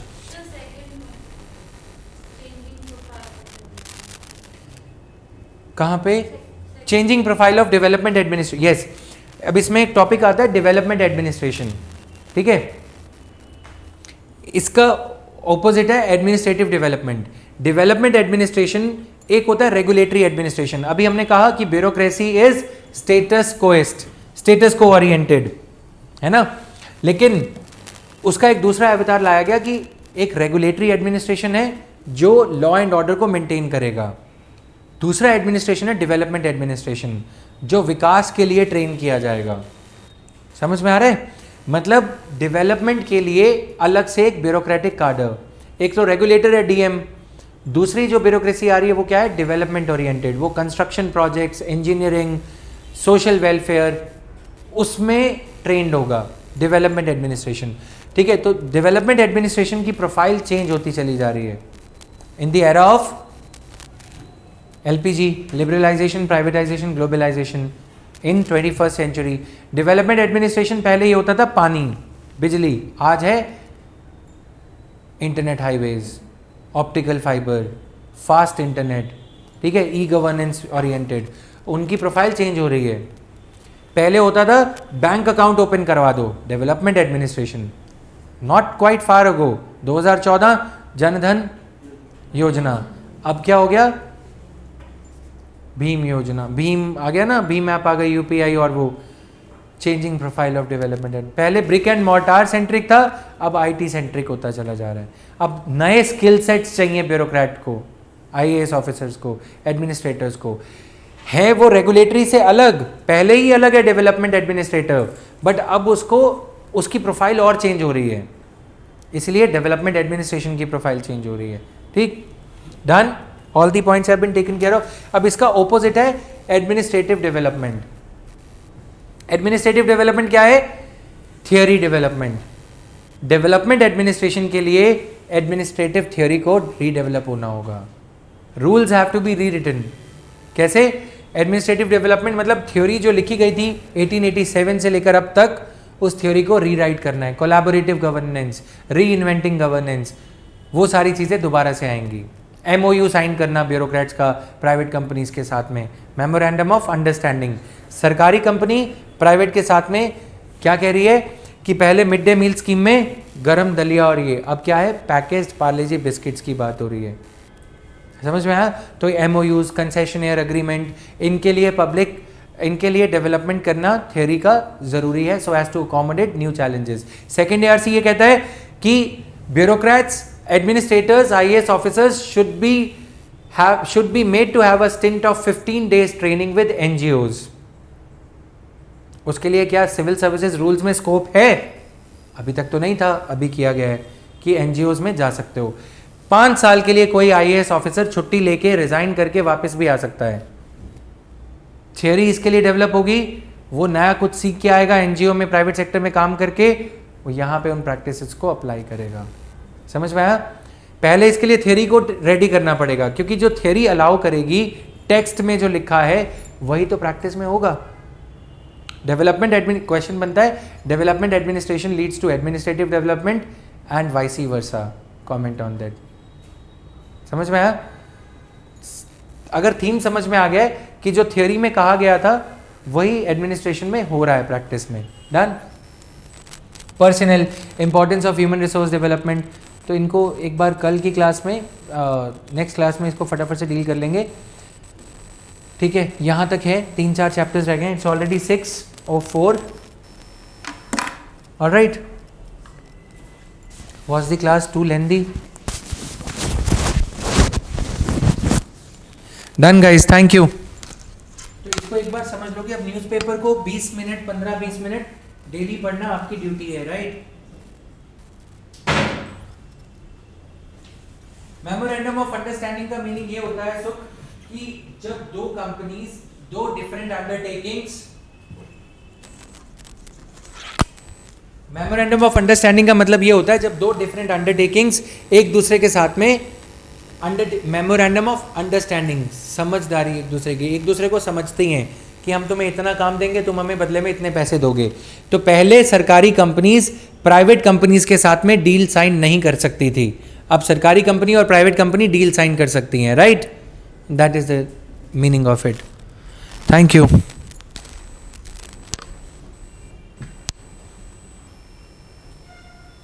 should we